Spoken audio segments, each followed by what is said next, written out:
Good afternoon, everyone. Welcome, Arvanauts. Welcome to a Tuesday stream, the final pre-Christmas 2022, anyway, stream, in terms of Adventures in Middle-earth, that is to say. And also, as was noted already, kind of the end of an era, because this, one way or the other, is going to be the concluding session of Erebor Adventures, Sleeping Dragons Lie. There is the possibility this campaign is going to be going on hiatus, possibly extended or even permanent hiatus. We don't know after this session, because next year, starting either in January or February at the latest, we're going to be launching our new Shire Adventures campaign sponsored by Free League, which uses a new system from Adventures in Middle-earth. And so the players, I'm happy to say, are going to be back and involved, and I'll talk more about that in a little bit. But that's going to be happening next year. So this is the concluding session, either for now or forever, of Adventures in Middle-earth, Erebor Adventures. And we have a little bit of nostalgia feels, I think it's fair to say, among the players today, and me as well. This is a campaign which has been running in one fashion or another since 2017. So this campaign, if you include Wilderland Adventures before it, has been running for 5 years. And that's a long time. And so it's great to see that we have a chance to finish it up, I think, in the right way, at the least put a bow on this arc of it. I'm not permanently saying it's the end of it forever, because there is technically more that could be done within this storyline, and there is a possibility we might return to it. But some of that is going to depend on what happens with the players. Some of it is going to depend on what happens with their characters. Some of it is going to depend on how other things progress. But at least for the moment, this is going to be the conclusion. So to get us to that conclusion, let's just quickly talk about ways to support the stream. If you haven't done so already, please follow the channel. Check out our YouTube with !ArvTube, Discord with !ArvCord. Thank you for those who have joined the Discord recently and have subscribed to me over on the YouTube channel. That is very helpful, and we appreciate it. !ArvTweets is my Twitter. You can follow me over there for as long as that site exists. And the website, arvaneleron.com. Financially, !ArvShop is the merchandise area where you can get all kinds of stuff relating to the channel.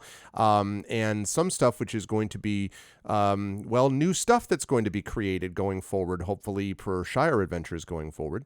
!ArvTreon is my Patreon, where you can support the channel and where you can support the stuff that we do. We do have new videos and music and things like that that are going to be coming through for the Season 3 of Eberron, also, of course, for the new Shire Adventures. Some of that is going to be supported thanks to the generous support of Free League on the Tolkien side, on the Shire Adventures side. But the other stuff is stuff that my Patreon needs to support, and so I'm really grateful for those who are able to do that. You can get cool stuff for yourself and for the channel. Same thing if you sub to the channel, that is always appreciated as well.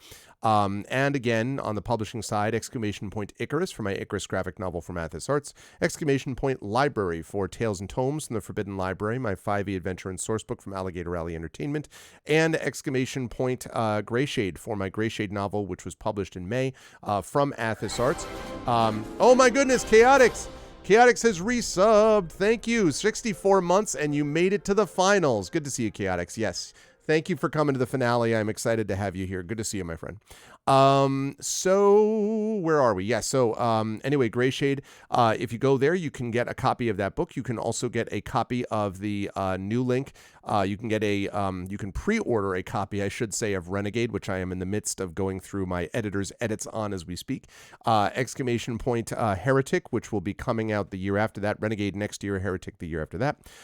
And then we've got, of course, the audiobook from our very own Trent Sparks, about which more you will see in just a moment. And, of course, the Greyshade TTRPG being released by Alligator Alley Entertainment and designed by the amazing Brandon O'Brien. That's going to be coming out next year. So a lot of good stuff yet. It's going to be awesome. And last but certainly not least, BLM, Black Lives Matter, important to affirm and assert the significance and importance of Black lives. Help now. I love those commands, by the way, Triffid. Help now, the World Health Organization page on suicide prevention. Important to reach out to others when you need help and reach out to others when they need help as well. And Ukraine, UKRAINE, to help the fine people of Ukraine as they fight back against an illegal and illegitimate war. There may be some sense that the Ukrainians have been winning on the battlefield, battlefield, but it is still a devastating conflict, and it's not over. And so this is a way, in a small way, for us to step up and help in a dark time and a dark season, and to send a message that we'll do that in other cases as well.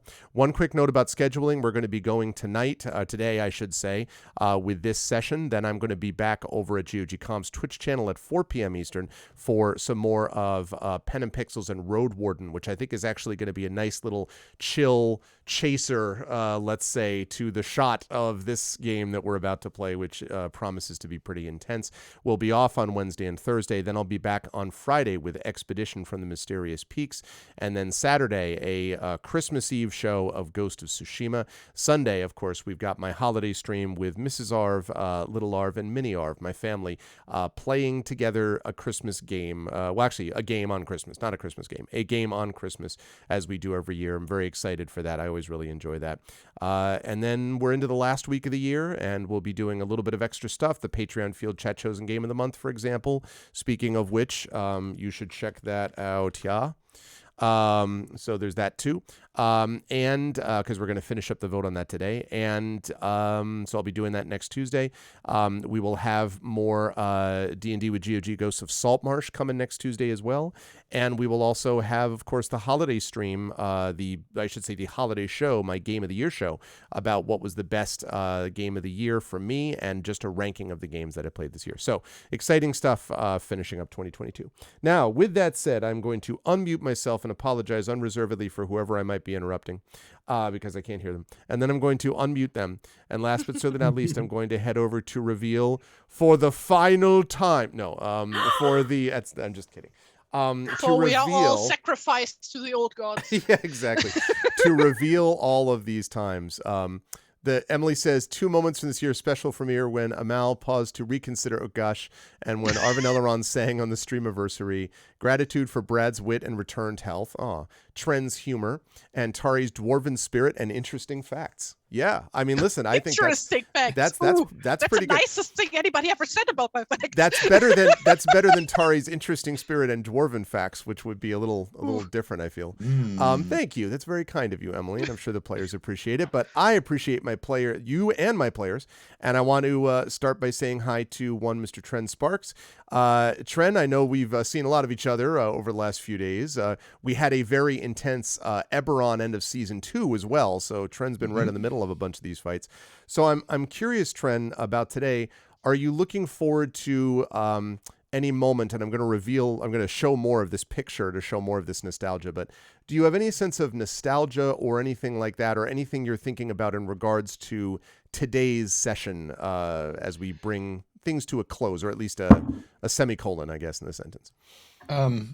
Well, for one, I finally dug my Tawny Bear shirt out of the laundry. Figured it seemed like a good thing, and you can't see his navel in this thing. That looks like it might be his navel, but it's actually a button or the belt thing. So instead, I'm going to show my other navel from the tree in the backyard, which lines. What?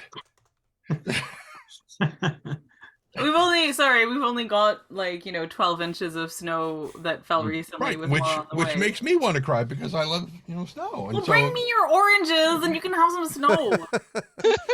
Yeah, but I can transport my oranges to you and they will still be there. It's if I try to do the other way around, I have to stay in Anyway, stay in Canada. I could find myself a 5'4" netminder boyfriend, and those exist. They sure do. Mm-hmm. Anyway, so to recap, last time Tawny killed a dragon in one swat of his new staff. See, it is so amazing. Arv doesn't even remember it. But trust me, knocked it clean out of his head. Mm-hmm. Right, and invented dragon golf at the same time. At the same moment. Anyway, well, that's what happened. That's what you thought happened as you fell down. And right, as the staff actually hit you in the head. You're like, "Did we win?" It's like Linus and the Great Pumpkin. Did I miss it? Did he bring his toys? Yeah. So yeah, I'm Trent Sparks. I'm a voice actor person, audiobook narrator, which you may have heard about in his whole intro. Right, he's not over there. He's over there. Intro thing, and and I'm playing Thane Tonnebear, the Hearthmender dwarf friend, who's wearing a set of armor called the Mountain's Hide, not Mountainside, which is what always seems like is being said. But yes, it makes him immune to critical hits. Which already came into play. Yeah. Yes, it did. Yep. In the aforementioned dragon murder from last time. So indeed. Yeah, really. See, he agreed. Clip it. He agreed with me. It did indeed come into play. We will see how many times the Mountain's Hide can protect you. If you were able to hide in a mountain, that would have been just as safe. But didn't help the dwarves. Oh, sorry, Terry. Oh, geez, wow. I see how it is. How did the final session go? Well, the characters fell to fighting, and they were torn apart, as Sauron would later Tren was predict. trying to get some stabs in, but he's only got a staff, so, it didn't work out. Not very effective. But always a pleasure, of course, to have Tren with us, and I will move down to what would be, let me check this for just a moment. Yes, that's what I thought. To Brad, and to Bolo Bras Took. We were joking a lot about what the Shire Adventures version of Bolo is going to be, and there was some thought of just having Bolo be, return and be like the grizzled, get away from me, type of thing. Grizzled old warrior. Yeah. So I don't know. We'll see, obviously, what happens with this, but I don't know. You have any thoughts, Brad, about the imminent semicolon at the end of this sentence before we head on to whatever awaits us next? You have any thoughts about leaving, if not the character, we'll have to talk about that, but leaving this timeline or this sort of particular group behind? Yeah. First of all, Emily, thank you for the well wishes and such. It's been a little over a year since the stroke, and most of that is behind me. And just I have some lingering symptoms, but thank you. As for thoughts on Bolo and how things have gone in the adventure, it feels like a good long ride, since I joined the party and such. I remember coming into the group and having this note from one of the old characters who I didn't know at the time, and it was like it worked well because Bolo was supposed to be this bright-eyed, not worldly wise sort of character, and he didn't know how to interact in a group, in an adventuring sort of sense, and he was sort of introduced to that in blunt fashion, as we looked for those odd little monsters in the grass that we found that night. And anyway, so he had come with stories from Bilbo himself about going on his journey, seeing a dragon and all that sort of thing. And so seeing how far he's come is interesting, and having it follow this arc where he too comes into contact with a dragon, to close out the story is a cool arc, for Bolo in particular, given where he's come from, what he learned from Bilbo and that sort of thing. And then perhaps going back to the Shire, maybe going back to the Battered Mug, maybe splitting time, we'll see. But it feels like a nicely rounded arc for his character. That's good stuff. And I'm very curious about that, because you'll be our one way or the other. If it's not Bolo, it'll be another halfling, but Bolo at that point might be a kind of, he might be the Bilbo essentially of Shire Adventures, and it'll be interesting to see as the one halfling holdover there, to kind of see how those things work. But I can't believe it's been a year since the whole thing with the stroke. That's amazing that time goes that way. But I'm also glad that you joined up with us, and that you've been on the mend since with that awful experience, and that you're going to be doing some work with Bolo Took with us. So welcome. Moving right along. Now it can be revealed. I'm going to sort of maximize this for a moment. So our wonderful Tari Tunes, good friend, brilliant artist, and wonderful role player, has provided us this chat, and you will notice this thing that I keep in the corner of the screen when we play is all of it. It literally has, starting from the left, you've got a Rosie that was played, of course, by Lauren. You have got Bolo. We've just talked to the person playing that. You have got, of course, Inga herself, along with Lilliman and Freki. And then you've got, of course, Stone and the River. You have got Robar Staunton, played by Will Jones, who played through all of the first Wilderland adventures with us. And then, of course, Tawny Bear on the far right. So all of the non-animal, so 6 characters, and then animal 3. Yeah, and Utgash you can't see. He's not in this picture. He's in the mountains in the background. He's like crawling behind the title screen, like. But no, but you can see 2017 to 2022, and I feel like Tari's style just completely and utterly captures like this is my canon appearance, in my head, and it's appropriate that it was on the shirts that we made and stuff like that. So I did want to show that off and thank Tari for doing those.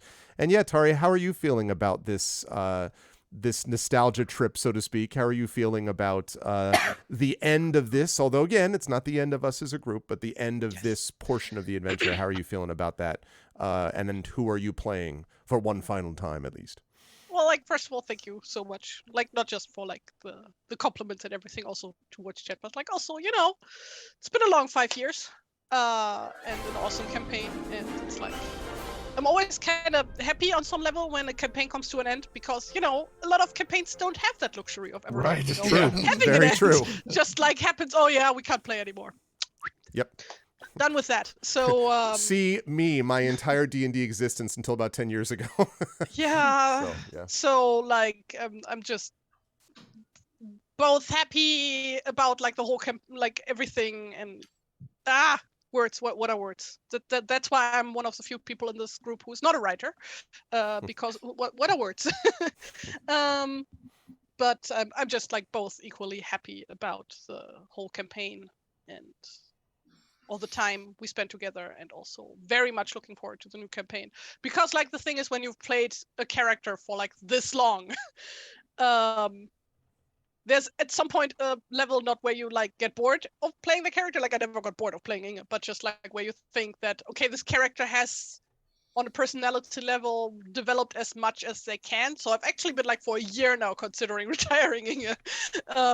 For like a new character. The first I've heard of that. Yeah, because I'd never talked to anybody about this. This is just like stuff that goes on in my noggin.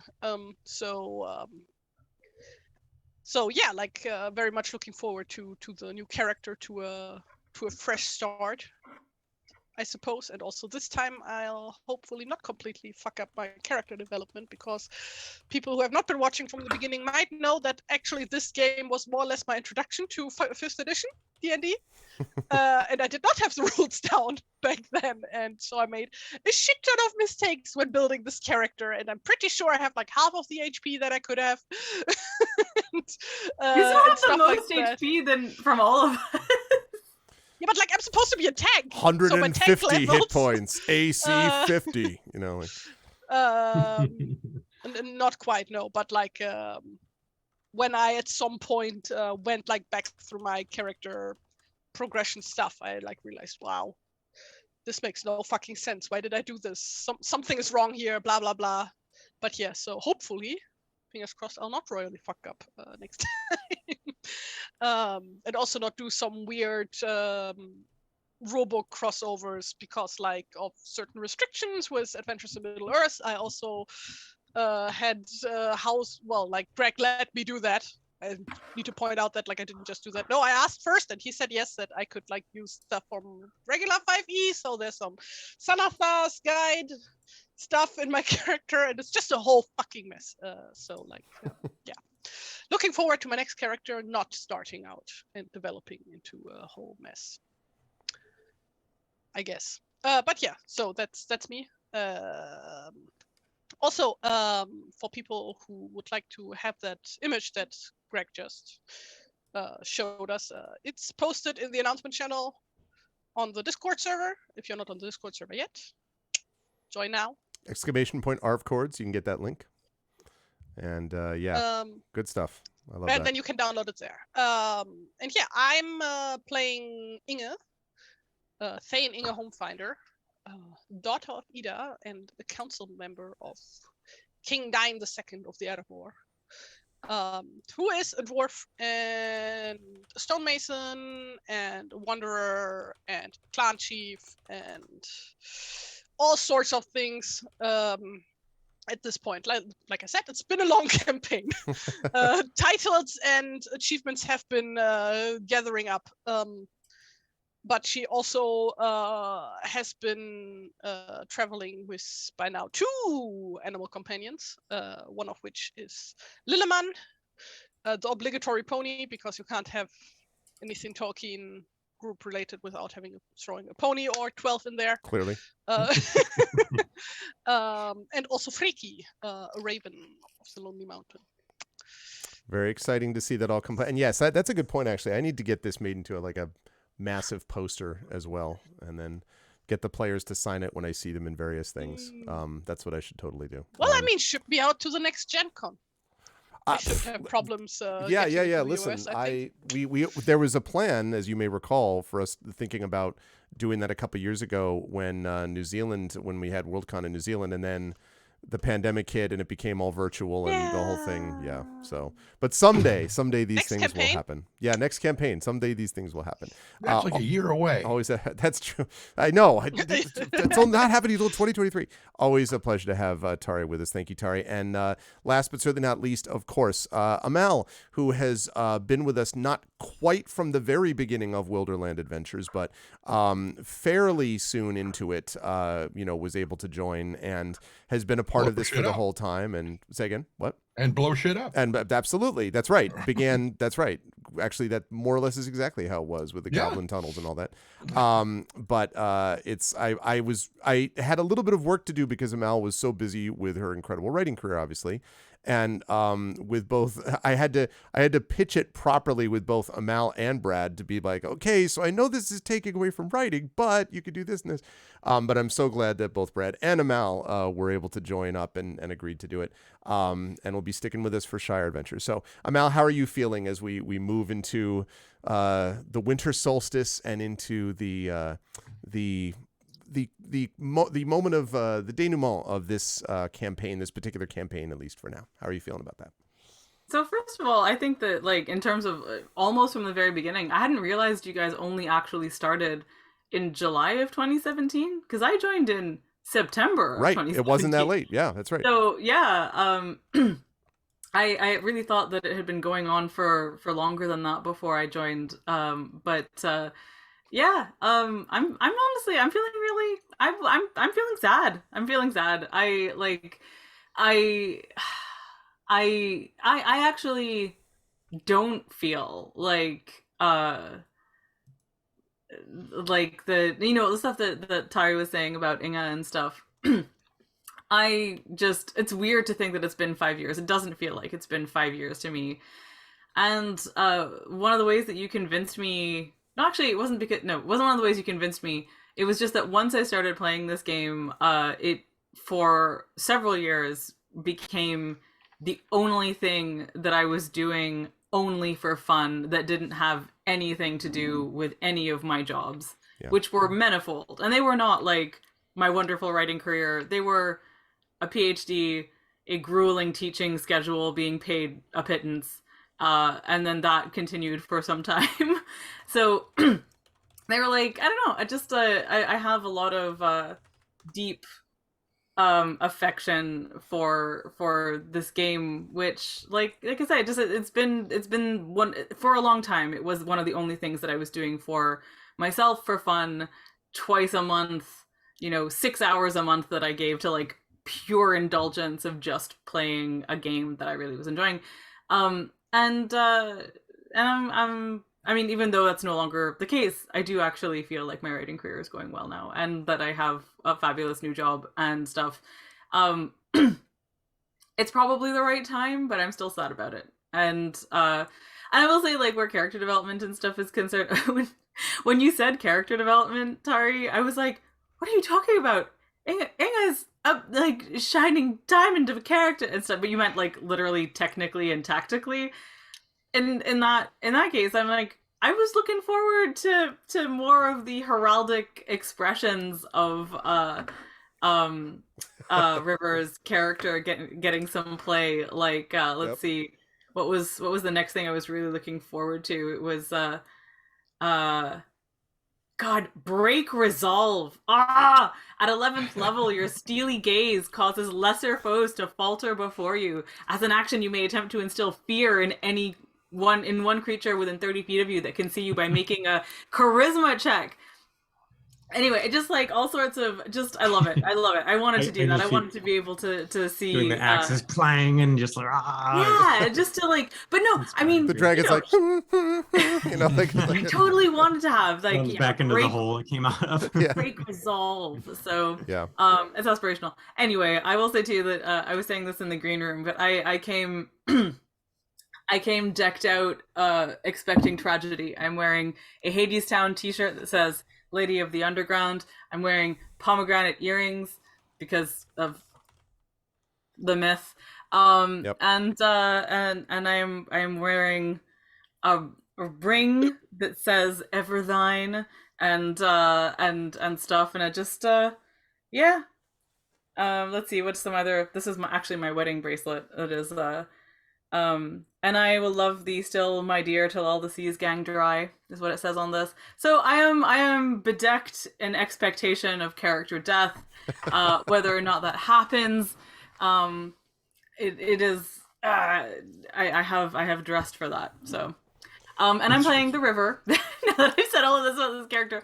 I'm playing a character called the River, who's a woodsman of Rosgobel. She is a warden, aka a fighty bard. She has a faithful hound of Mirkwood named Stone, who's the goodest boy, and she is currently charmed by a dragon. That's so where we're at. Together we are called the Anduinauts. There you go. Absolutely, the Anduinauts have returned. Maybe I should make that the true final boss. Like, you defeat Raynor no problem, but you go home, you all slip in the Anduin, and there's like 3 hours of trying to escape. We will see. But no, it's been a great pleasure to play with this crew, and I'm glad we'll be able to keep playing with them. But we'll talk more about postmortems later, because first now, let's see if we can avoid the mortem, shall we? Let's get into what we're doing. Very simple recap of what we did last time, and that is that in our last session, let's switch over here to the map, the party has made its way now into this blighted land, and to the watchtower of Zarakanbar, or should I say what was once Zarakanbar and now has been essentially devastated and laid low by the depredations of the dragon Raynor. The party has made its way. There have been losses along the way. We talked about the loss of Lord Elston, his sacrifice. We talked about the party being able to get to the actual watchtower itself. And of course, there is the potential, anyway, loss of Greystroke, who was climbing up the sheer cliff face in a brave, but I think not arguably foolhardy way, trying to challenge the dragon directly, although did manage to wound the dragon with the spear in the shoulder.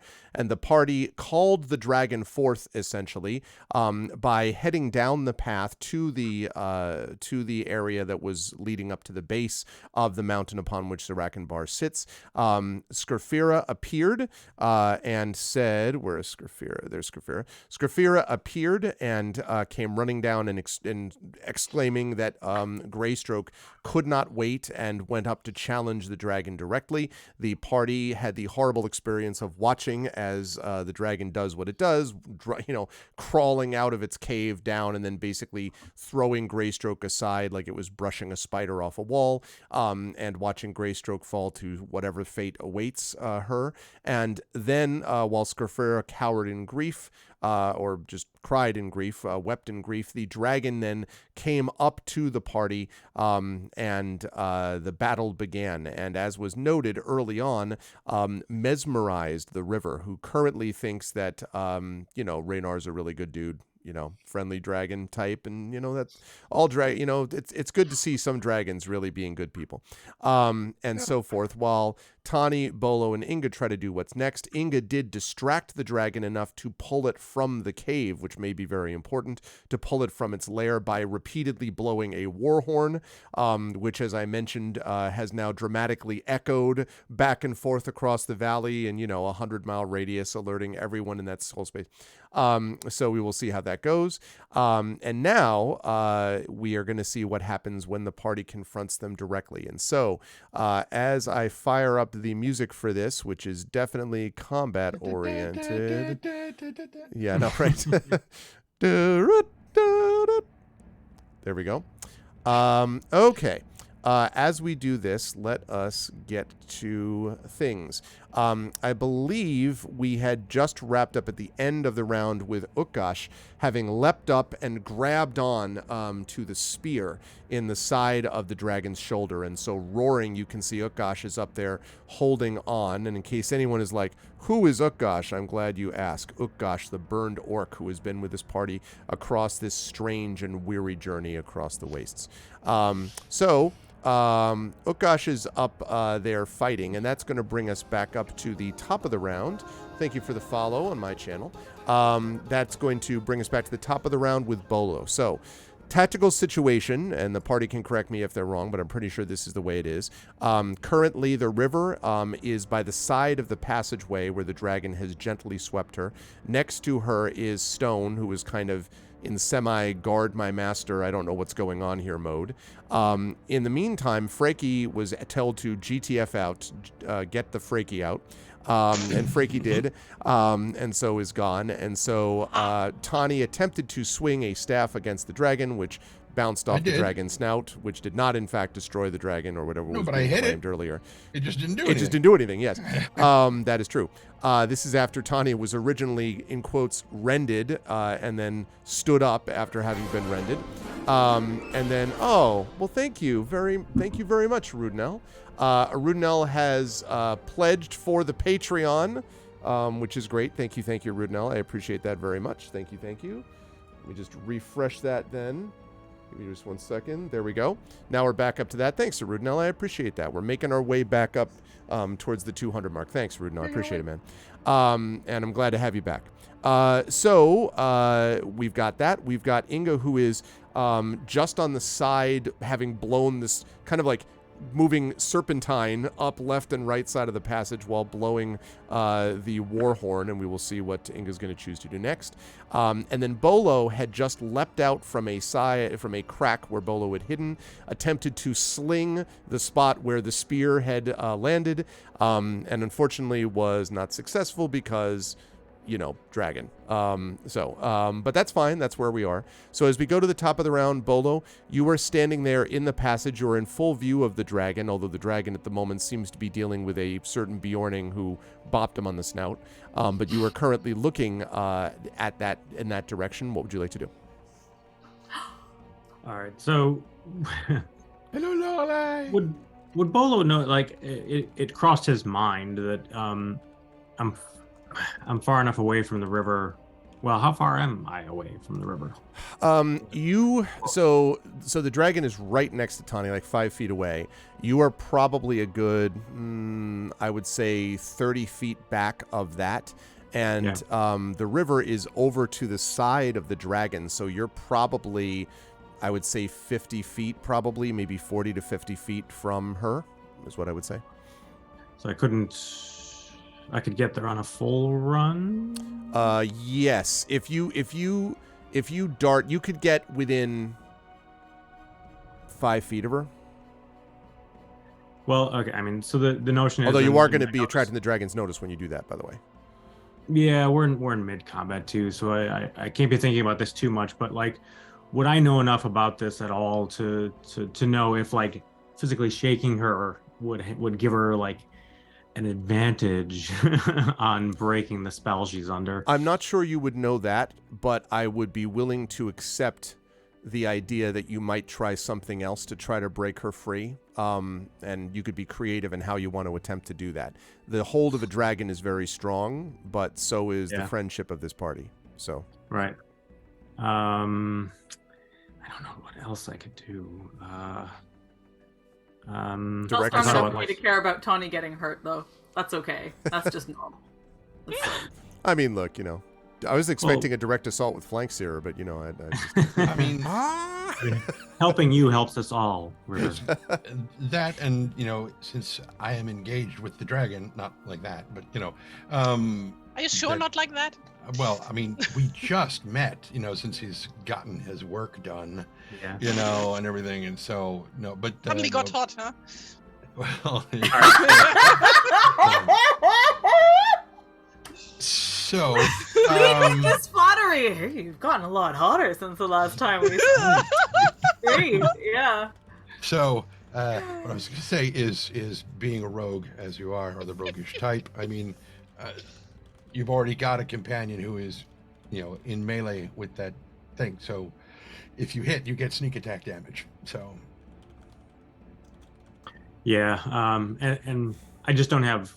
Bolo doesn't have confidence in that moment that it would help too much, and I am worried about Tani. Yep. So I'm gonna sling a stone, and I'm not trying to target this time. Okay.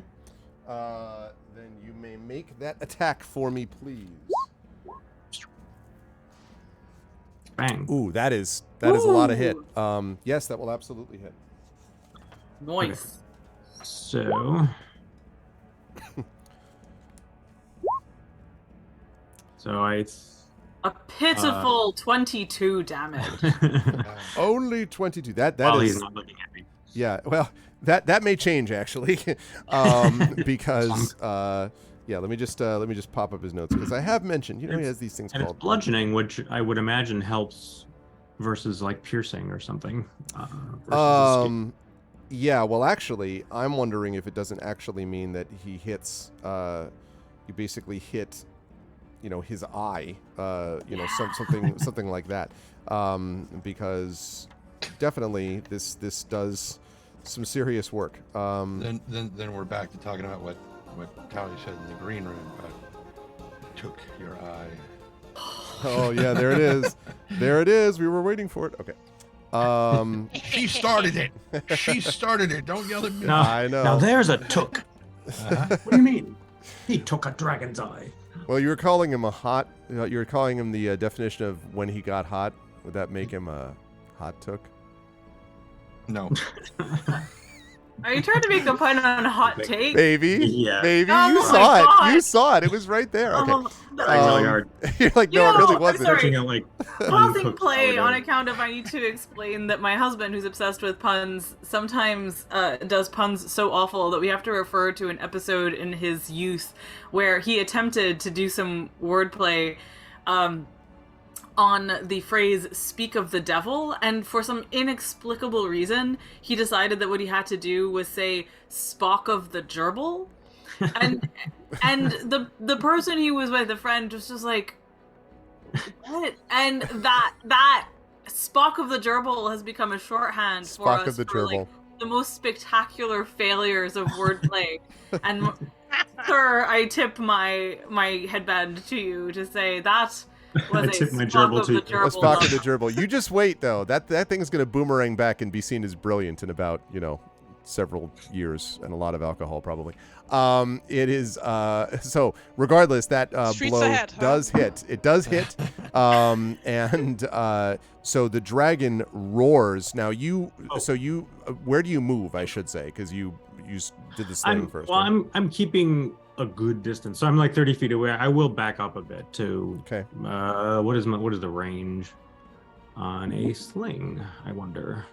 Yeah, you have 2 attacks, Brad, or one? You just the one attack, range right? Range is 30 Just feet for the range. for standard range, and 120 for maximum. Yeah, on the sling. Would be a disadvantage. And what do I just get like a Sorry, go ahead. does AC increase at longer range or something? How does that work? It's disadvantage at longer range. Yeah. Okay. All right. I will stay sort of at the edge of 30 feet then, and I'm for my bonus action, whatever. I'm looking. I don't know what happened to Greystroke. I know she fell. but I don't know if she's like wounded and groaning. None of us do. Exactly, because it's back at the cliff face. Remember that Reynard jumped off the cliff face basically to land. Yeah. So, Right. She may be in the rubble behind. You certainly don't see her at all. She may be in the rubble behind him. She may, who knows, but she is definitely out of sight. You'd have to get literally past the dragon if you wanted to see more. So, I mean, Sgrafira was like weeping, right? Because she didn't know. That's okay, right. I'm gonna. Shocked. Yeah. So I will say, Sgrafira, check on Greystroke now. Okay. And see what she. Normally I wouldn't allow this, but make a persuasion check. I'm going to have you do it at disadvantage. Normally this would be a full action to do this, but I think in the circumstances. Not bad. Yeah. Not enough though. She is just absolutely overcome. Whether you could persuade her, or frankly, whether you could run up and persuade the river or whatever, like try to break out of it, that I don't know. You don't know, but she did not seem to respond other than just this sort of helpless weeping at the moment. Okay. So at the end of your turn, having done all of that, Raynor decides to, having been hit, takes its another legendary action, and is going to make a rend attack on you. Is going to attempt to rend you. So let's see. Rend who? Rend you. I'm way far away. I'm like 30 whole feet away. Have I mentioned the quality of a dragon's reach? He big. He big. What it means is that he reaches forward and does this. Now, in answer to what might be a question, does Tani get an attack of opportunity? No, because this thing is like right above you. No, I was just going to say that Bola's not for rend, right? He's not for rend, so. Nice work. Why is this happening? Nice work. This is what happens when people are upset. A 24 is what we're looking at, Bolo. Okay. Okay means that's a hit, right? Okay, that is going to be. Oh my goodness. Okay, rolled horrifically. So that's a total of 9 points of damage. I mean, you're too little and slippery. Yeah, seriously. You are not thrown off your feet either. So kind of rends you and then kind of. Did I mention I put grease all over my body? Yeah, exactly. Sort of slides off you. Delicious. Grease from the battered mug, which is like 5 times as effective as normal. No, that's what the rending is. Like rending. Rendering. I was actually trying. Like rendering fat from a goose. Lovely. I was trying to do that. I will say, I love the fact that we totally know that dragons are distracted or like confused by unusual smells, and that's just like another layer to the narrative. It's vegetable lard, by the way, so he won't like the taste of it. Oh yeah, he's vegetarian. Yeah, vegetable lard. I'm sure it's a thing somewhere. So oil? Yeah, like avocado oil, right? Stuff like that. Yeah. Avocados are well known for growing around Dale. Yeah, exactly. It's clearly a Dale product. All right. So that is Bolo's turn. Let's move on to Inga next, please. So how far away am I from big ol' scaly boy? You would be right now behind, so you'd be behind Tani and Bolo, but just behind Bolo. So probably he reached forward to grab. I would say you're probably 15 feet, maybe. But again, behind Bolo, which is not a big deal. You can step over Bolo or jump over Bolo. But then you're also behind at the moment Tani. Slide over However, Bolo. there's plenty of room to stand next to Tani. You could like run up next to him for sure. The passage isn't that narrow. So is Raynor standing right now, or is he like laying down? Standing? No, he's standing. He's on all fours. Okay, so how much space is there between like his chest and the ground? That's a good question. I mean, he probably would be. He just woke up, so yeah, sure. No, he also just landed. I would say because he actually leaned forward to try to get Bolo. I would say probably 5 feet feels about right to me. The distance between his chest and the ground. In that case, Inga would let go of the horn, which is like hanging on like a lanyard. Not a belt. What is it called? Yeah, like a lanyard. That's lanyard. Okay. Mm-hmm. I'm just like imagining one of those like that you like get it by conventions and stuff. Yeah, that's a what lanyard. It's called a lanyard. It's a No, lanyard. it's not hanging around her neck. It's hanging over her shoulder. Anyway. Oh, I see. Just like imagining one with like some tacky like printing on it, Rainbow colored. Yeah. Yeah, so something like that. But yeah, she lets go of that, and her axe, which she was holding in her other hand, she grabs it with both hands, and runs towards one of Raynor's, like whichever is closer, and tries to hit him in the shoulder to like make him topple over. Hit him in the Oh, okay. How tall is Raynor? How actually big is he? He's like shoulder height. He's probably in shoulder height, so he is a huge dragon, which means that a huge. You know what? I'm going to find the exact, because I have an image in my mind, but rather than try to guesstimate it, we'll find out exactly. So let me look up again how tall Inge is, because it's not tall. Okay, so a huge is considered to be in D&D 5e terms 15 by 15. And I would say he's slightly bigger than that. So he's probably about... That's 15 feet by 15 feet, not 15 squares by 15. Yeah. He's 150. Yeah, so he's probably about 16 feet tall when he's just on all fours like this, I would say. And he's longer, though, than that because of his tail. So he'd probably be a about city like bus. 16 by 25. Yeah, picture a large school bus. That was one of my yeah, a large school bus, though, if you think about that as a dragon, that's a big size school bus. I mean, that's a big size dragon. I was literally imagining him. That is much smaller than I'd been imagining him. Really? His wings are, Yeah, I mean, I'm just talking about his body. Yeah. I think I was imagining like Smaug, and the bigness of Smaug in Tolkien. I mean, Smaug obviously can be much bigger than him. I guess it's just that like. I was imagining something that was more like, I'm looking out the window. There's like a tall maple tree. Like I was imagining that sort of giantness of height.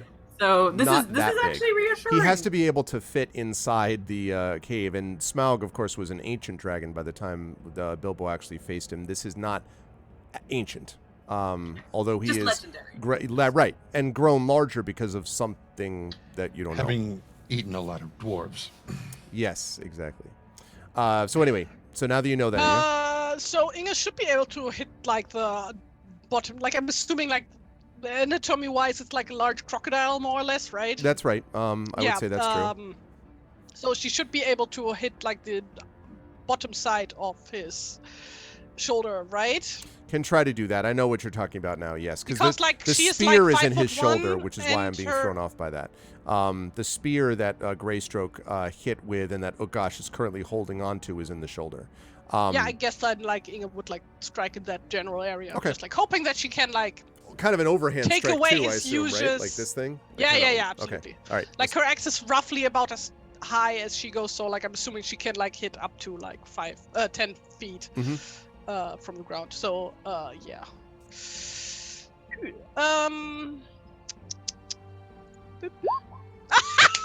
Nice. Woo! Nice. Critical hit, and critical because of the special weapon that you're using. Otherwise, it would not be critical. All right, so tell us all of the amazingness that's going to do besides max damage. I don't think it does anything else. Like the other effects are. Well, those are all healing based. That's true. Yeah, flame of hope. Yeah, this is like the stats. Yeah, it's just regular slashing. He is not like a teacup chihuahua, Rudnell. Let's not overstate this. I think you folks need to remember, think bus and then imagine it as a creature and tell me that wouldn't be a little troubling. Teacup chihuahua. Crit is max damage, right? Yes, that's right. That would be 14 points of damage. Okay. So, all right, good strike. He does not have another legendary action used at the moment, so he will simply roar angrily. You ran up, But you did that. Does it work? Is he Does he lose? He does not lose his balance. You have to remember that he's got 4 legs, so that makes it harder. Yeah, for but him to like control. maybe he can't hit like with that arm anymore. Might not be able to so- rend with it. No, I understand. But he's a big dude and very strong. Even though that is quite a solid strike for sure. And big dude. Are you saying I'm fat? No. That was your first attack, right? You have a second Right, one I have coming 2 up? attacks. I always forget about that. How far did I need to run to hit that leg? How far did I need to move? So I would say, what do you mean? You run to hit what? You're right there. So I didn't have to. So I have still all my movement. Oh yeah, right? yeah. Well, Can you I moved run up. to No, the you moved up back to leg? it. You moved up to it. So you were Yeah. like 10 feet away or whatever it was. You moved up to it. Yeah, I would Can I say move to the if back you leg? want to move the rest of the way, I do think if you're going to move that way, I have to think about whether. I guess not because he's occupied with others. So yes, you can do that without him doing an attack of opportunity. And Triffid, Okay. there may be real-world crocodiles in Egypt and India longer than 15 feet. I guarantee you there are no real-world crocodiles who are taller than 15 feet. I would ask you to remember that. And I said he was longer than 15 anyway. If he's 18 by 25, that's But yeah, if Inge Exactly. can make it to the back leg of the same side of his body, like let's assume Yes, she hit his yes. left shoulder, then she wants to now hit the left rear left leg. hip. Yeah. Hip joint. And you're not moving out of melee range, so he doesn't. That's why I said Doesn't- exactly, yeah. Okay, second attack. 13. 13 is not going to hit. Fuck, 13 will not seconds. do the job. Then that's my turn. But also one note, you're also now fairly close to the river. And in answer to your question, no, you cannot now try to persuade her to break free. But I'm just letting you know that you are near the river, who is just sort of looking up at the moment. Now it is Raynar's turn.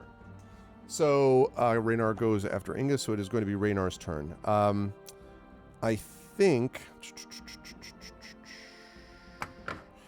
what he's probably going to do is he's going to make... I think what he's going to try to do is he is going to... he's going to look... He kind of looks down at all of you and laughs, and then he sees having been hit by Inga. He whips out his tail, which curves right towards you, since you are near the rear of him. And he's going to attempt to hit you with it. We will see if he does so. I whip my tail back and forth. I whip my tail back and forth. Yes, he will do so. In fact, he will critically do so. This is what happens, I guess, when he's angry. You are going to take 19 bludgeoning damage. Pish posh. And you are knocked prone. And then he sits on you. No, I'm just kidding. I made that last part up. Is his turn over? His turn's not over yet. Okay. Let me know when his turn is over. I will. So yes, you take 19 points, which puts you at 59, I think. And currently prone. Okay. Now, his second action, he is going to take... he's going to attempt to bite. Now, the question is, who is he going to bite? He's probably not going to bite Bolo because he reached out and rended him. He's probably going to try to bite Tani, who's right in front of him again, I think. And so... He's going to attempt to... Smells like honey cakes, so... Yeah, right. That would be a 23 to hit. Nope. Okay. Yes, What? yes. I was going to say, I was like, wait, what? I know your armor's mountains hide and all that, but like... Okay. Yes, that hits. That is going to be a total of 16 points of piercing damage. Oh my god. Reading at it.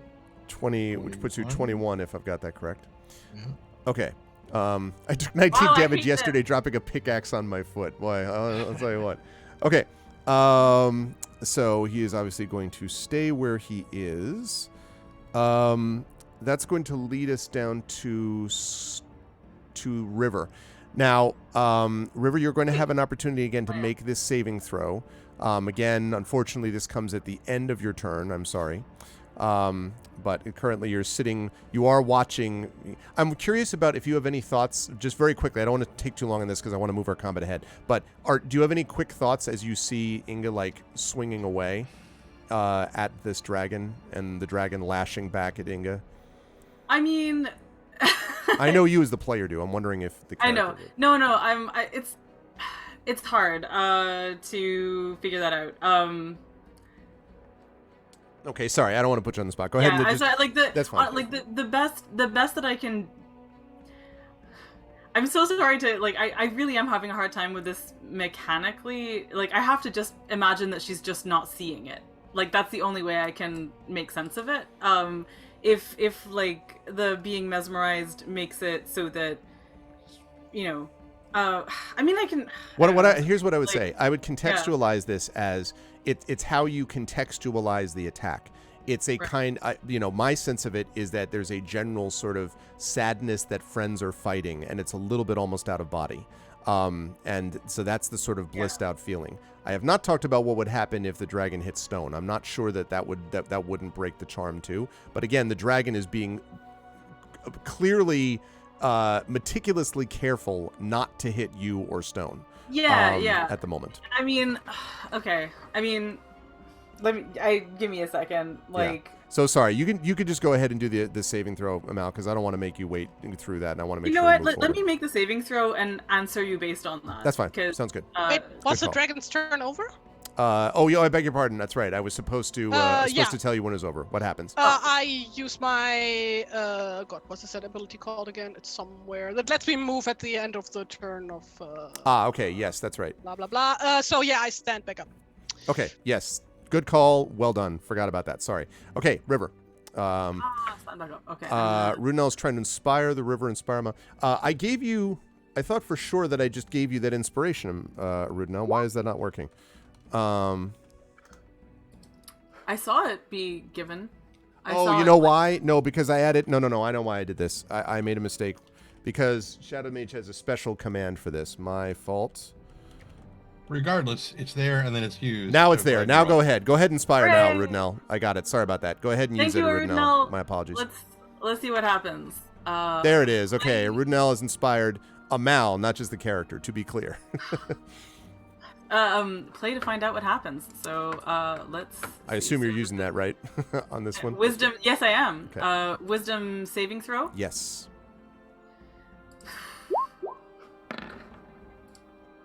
For fuck's sake.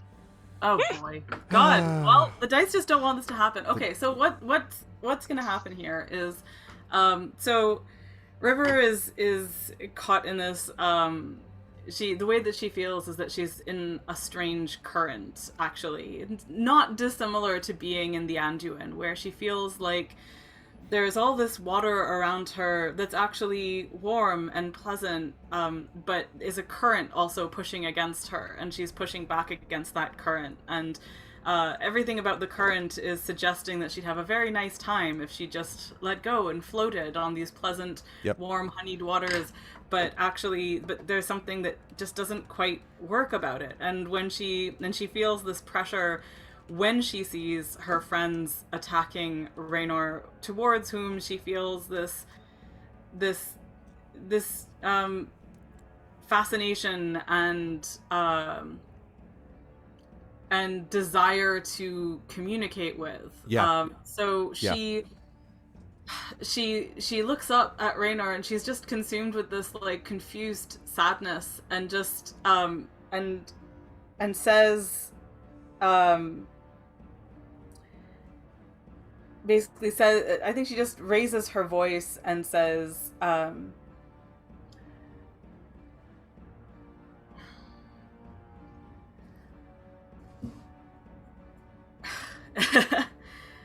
mean,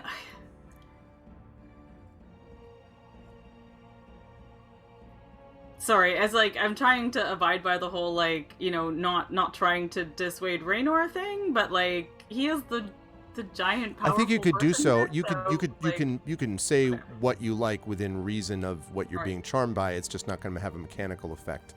So she's going to raise her voice and say, God.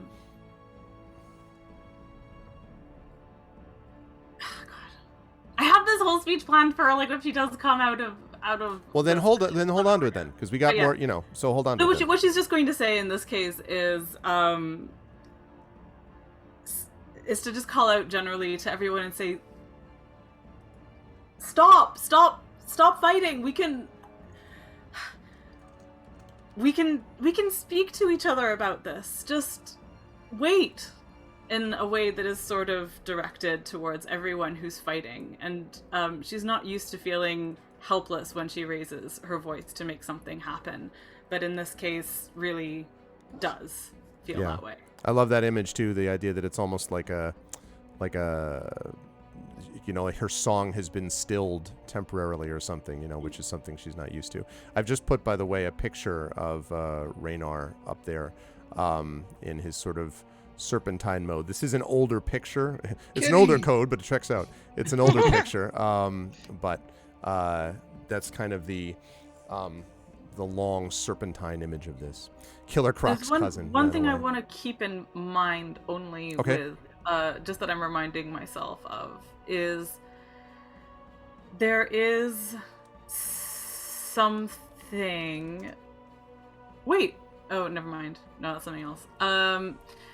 With her axes...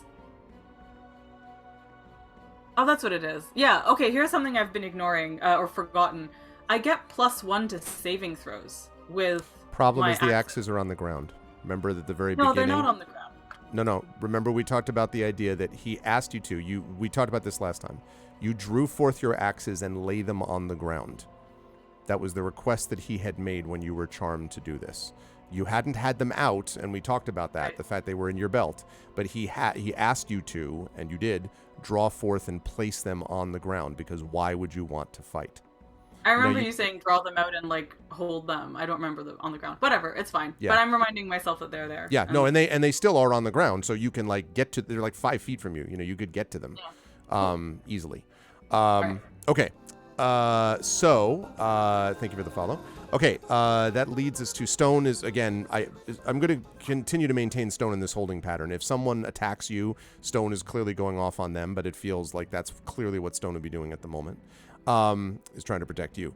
Scarfira is also continuing to sob despite Bolo's efforts. We'll see if that changes down the line. And that's going to lead us to Tani, who is facing a very angry, somewhat more wounded dragon. And Tani's pretty wounded himself. So, Tani, what do you want to do?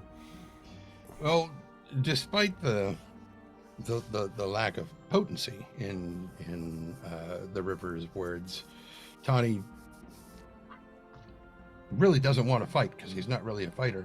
He's a healer. Right. And so that's what he's going to do. He's going to heal himself. Yep. Seems reasonable. Good call. Right. Because if your healer goes down, well, yeah. So he regains 14 points. Okay. Bring him up to 35 if my math is not completely borked. That is correct. Are you moving anywhere? No, I think that would be, well, so Inga went down one side. Right. Tani's going to go down the other side. He's still staying within melee range. Right. But we're not bunching up. Now, are you crawling, to be clear, not crawling, are you kind of ducking down to get underneath? Because you're taller than his chest to the ground would be. So no, you he's walking around the outside. The outside of him. Okay, that's fine. You do have enough room to do that. Be aware it does put, like, if he decides to, like, like, I don't know, throw himself against a passage. To the side? If he decides to lay down on me, I'm just as screwed. Okay, that's right. No, totally. Okay, that sounds good. You can do that. All right, next to go is Utgash. And Utgash, who has been holding on to the spear this whole time, is, and has been, by the way, had to make several saving throws to do that, is now up and is just, kind of pulls himself back up and yells in this sort of like just, the pain you gave me, I return. And he just rams down on the spear. And the dragon absolutely roars again. You can see that this is definitely hurting. Greystroke's spear was quite obviously of powerfully made stuff. It's probably magical, but it definitely pierced his scales. There's no question about that. It's not in a like lethal place, like it's going to the heart or whatever, but it definitely is hurting him. And who knows how long Utgash is going to be able to stay up there and keep doing this, but in any case, he is for the moment. And as he says this, he yells down at all of you. He yells down at, I would say, the river probably, who's already yelled at once. But he's also going to yell at some of the others, maybe even Scorfira, which is, get up! Get up! Don't let the worm crush you! Get up! And just, if there was ever an example of something motivated entirely by vengeance, I give you this creature. So, that's got its own kind of negative-ish inspiration, I suppose. That's going to bring us to the top of the round. Bolo is up. Inga, you're going to be on deck. Bolo, what would you like to do? All right. I think at this point I do now want to go to the river and try to influence her in some way. Okay. So That's I'll fine. run full tilt to her at this point and just shake her and say, wake up, it's the dragon. We need you, River. So, yeah, important. So, shake up, it's the dragon, we need you. Are you going to say anything else specific? Any, well, I'm not going to give you cues. Yeah, but I don't know how much time I have. This is your full action to do this. So you're running, and then you have 6 seconds basically to be like, why won't you wake up? Type of thing. Yeah. You've been mesmerized. You must come back to us. I'm just trying to explain to her in no uncertain terms what's happening, so she can reason herself out of it. I will let you make a persuasion check at disadvantage. But chat, if you want to inspire Bolo, that would cancel that out, and it would just be a normal persuasion check. I know you're also trying to think of like holding on to inspirations for the river. The poor expedition folks are going to be like, you're on your own, people. Like, you got nothing left after the last couple fights. But if you want to do that, you could do that if you want to try to inspire Bolo's persuasive moments. You could do that. And I will wait and see. I know Effect Life has got one, but I don't know if you want to use it. Yeah, I have one, but it feels wrong to inspire this. Someone trying to persuade you. Yeah, So, I would agree with that. If it were just like Tawny attacking or something, that would be okay. But Bolo was also not super persuasive, so I don't know if it's. Yeah, I believe in you, Bolo. I believe you can do it. Effect Life's waiting to give his to Amal. I understand that. Yeah, to give it to River has been has felt enormously protective of Bolo since the moment he turned up. For sure. And I can regardless of the outcome of this role, she is going to look at him with again the sad confusion on her face, but also with some relief that he is here with her and not that's nice. Fighting. Yep. That's nice. Listen to her. Go ahead, Brad. I want to angle for not disadvantage here by drawing on my history skills and trying to tie this moment to River directly and her past, so that I can literally say it out loud and try to inspire her. Do you have a event you want to remind her of? I'm not looking for one in particular. I'm just saying, do you have one that I don't, but having been with them for so long, and his Bolo is strong in history, so I'm trying to I tell you what, then I'll let you do a history check. If you make the history check, then I'll remove the disadvantage on the persuasion. Okay. So I'm trying to create some personal connection here. Not happening to work. Sorry, but you can still do persuasion. It's just it'll be at disadvantage. Yeah. 13. Yeah. It's you. I mean, you can feel it again. It feels, Bolo. You're not looking at. It's not that the river's entranced exactly. You just see, as Amal has described, this sort of sadness in the river's face as you're trying to be what, wake up, we need you type of thing. And as you're sort of yelling back and forth, I don't think the dragon is paying enough attention to respond to any of this, but you get the sense that there's a fascination in some way and a sadness, as if would love to help you out, but just. River is going to hug him, assuming that he's great, shaking her. She's going to hug him close to her, crouch down, hug him close, and say, "Just stay here. Don't try to fight it. We can just." He listened to me before. I've spoken to him before. I know he'll listen to me if you all just stop fighting. Why can't we be friends? Yeah, exactly. Okay. Okay. And Bolo, I think that's your turn. That's so you're being hugged there. I love this visual though; it's so good. Inga, you're up. And as the dragon is like, "Rah!" yeah, and these That's two, exactly but what I it's was thinking. brilliant. Like the backdrop of the two. It's good stuff. Okay. And oh gosh, on So, top of him, like anyway. First of all, assuming or like in case that River does not snap out of it next round, why not just have her pilot, have Amal pilot Ukash? So you know that she can also do some fighting. Maybe. Yeah, but we'll. Yeah. Oh, that's okay. I mean, Okay. yeah. Thank you. I just know how frustrating this can be when your character is like knocked out for the entire fight. Or she can pilot Fricky when he comes in to do kind of a Han Solo thing. It's okay. It's Lilamon not a- running down the passage. Like.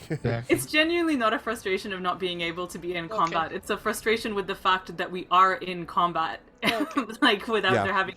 So anyway, it's fine.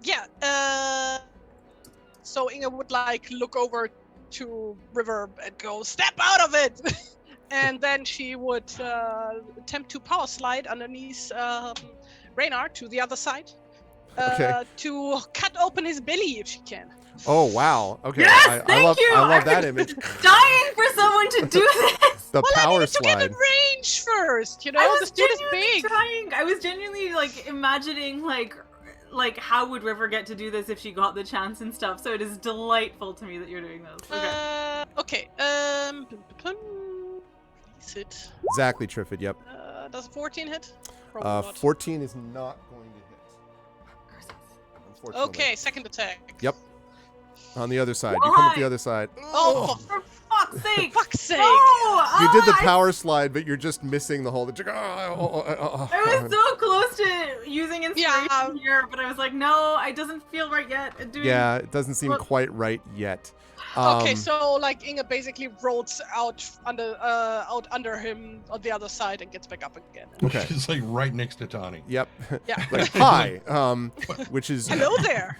which is appropriate because now that he's and you're still back right now, Tari, right? You were at back left of you were on his back left leg, right? So you power slid. Okay, so he is on Raynar's turn. I think he's not going to do his legendary action on the end of your turn yet. Instead, he's going to do something he likes to call Tail Lash to try to get both you and Tawny, who are standing next to each other. Cool. So he's going to do that with a 24. Yeah, that hits. Okay. He sure likes that number. Just hits, barely. Yeah, just barely, and the classic, barely annihilates my armor class. All right. That is going to be 16 bludgeoning damage to both of you. You are both knocked prone. Ah, boo. 16 you said, right? 16, so that's right. Is... Okay. Boy, I bet at most. 43 I have you at, I believe. And then, Tawny, that brings you down to, what did I say? What did I just say? How much damage? 16. 16. So that should be 19 you're at now? Ooh. Okay. You did 2 damage. Right. Okay, that's his first attack. For his... What? He hits 2 attacks. For his second attack, he is going to attempt to... Let me see. Wait, so are you at -3 now, Tawny? No. He healed himself last round. Oh, so thank God. Okay, great. Jesus. Okay, let's see. I think he's probably going to... I think biting, would he do that? He may actually forego this attack. Oh no, I know what he's going to try to do. He's going to try to throw the guy off that's holding onto the spear on the back of his neck. So he is going to lash about, and he's basically going to throw himself forward. So we're going to see if Utgash holds on to this. If you've seen the animated Rankin Bass, The Hobbit from 1978, I think, maybe 9, the scene where Smaug dies, spoilers, what? I'm out of here. when he lands on Lake Town and he's just thrashing back and forth. That's what we're talking about. Yeah. So Utgash does not hold on. he is thrown clear. But in case anyone's curious, he does do the Captain America. No, it's not like that. He's not a superhero, but he does actually land not prone. He makes his check so that he's able to kind of land more or less on his feet, kind of breathing heavily. We'll see what he does on his turn. But Raynar has now cleared that off of his back for the moment. Okay, now we're up to the... Say again? When you say cleared that up, he's down. He's down the passage a little bit. He was thrown about 30 feet down the passageway. Oh gosh! What about the spear? The spear is still there. He is not, but the spear is still there. So, yeah, no, the spear is well wedged at this point. Yeah. So that's going to lead us to the next person, who's the River. So here we go, River. I know Effect Life was holding on to an inspiration, and may be willing to give this to you again. I'm guessing. We'll see. Yeah, where there's a whip, there's a way. Exactly, Wispy. All right. So it's all right if anyone wants to hold on to it. And Effect Life has inspired not just you, Amal, but you can do it, Amal. Has inspired. Thank you, Effect Life. You're very kind. Kite and Shuttle. Let's see if the third time this. Wait, is it the third time? I think it is the third time. Yep. I think it is the third time. Let's see if there is any charm in it. So yeah. No problem. And he's just hit Tawny again, right? Like he has just hit Tawny again. And what's Tawny at? 19. 19. Out of 57. Great. Cool. Great. Okay, so another wisdom saving throw. Here it comes. Natural. Let's 20. go. Let's go. Thank you. Let's go. And that wouldn't have worked if not for that inspiration. All right. So important. Thank you. There you go. Now you can't just do this to me again. Yeah. Now that is now here's the good news. That was the end of your turn, so you can't go. But Stone can go now. If you want to order Stone to do something, you can have Stone do that. Now that you come clear, and you can also tell me what it's like as you're out of this. You know. So something about holding on to Bolo. Something about actually touching her friend. Something about the fact that he's not just like a shadowy shape in the distance. He's actually here, and he's like, you know, hers to protect is the thing that really kind of starts to create some clarity. And there's the noise of the battle and Scrifira's weeping all start to kind of coalesce into something. It is the end of my turn. Can I still speak to Bolo? Yes, as long as it's not a mechanical thing, you can just briefly speak to him, yeah. Okay. So as she's hugging Bolo close, right? And she comes out of this, and Bolo will probably feel there's like a difference in the way that she's holding them. Something shifts in her grip, and she suddenly crushes him. The warden is reawakening. Yeah. As she's clutching him close, she grips him a little tighter, and she whispers in his ear, as she's like burying her face in his shoulder, and she whispers,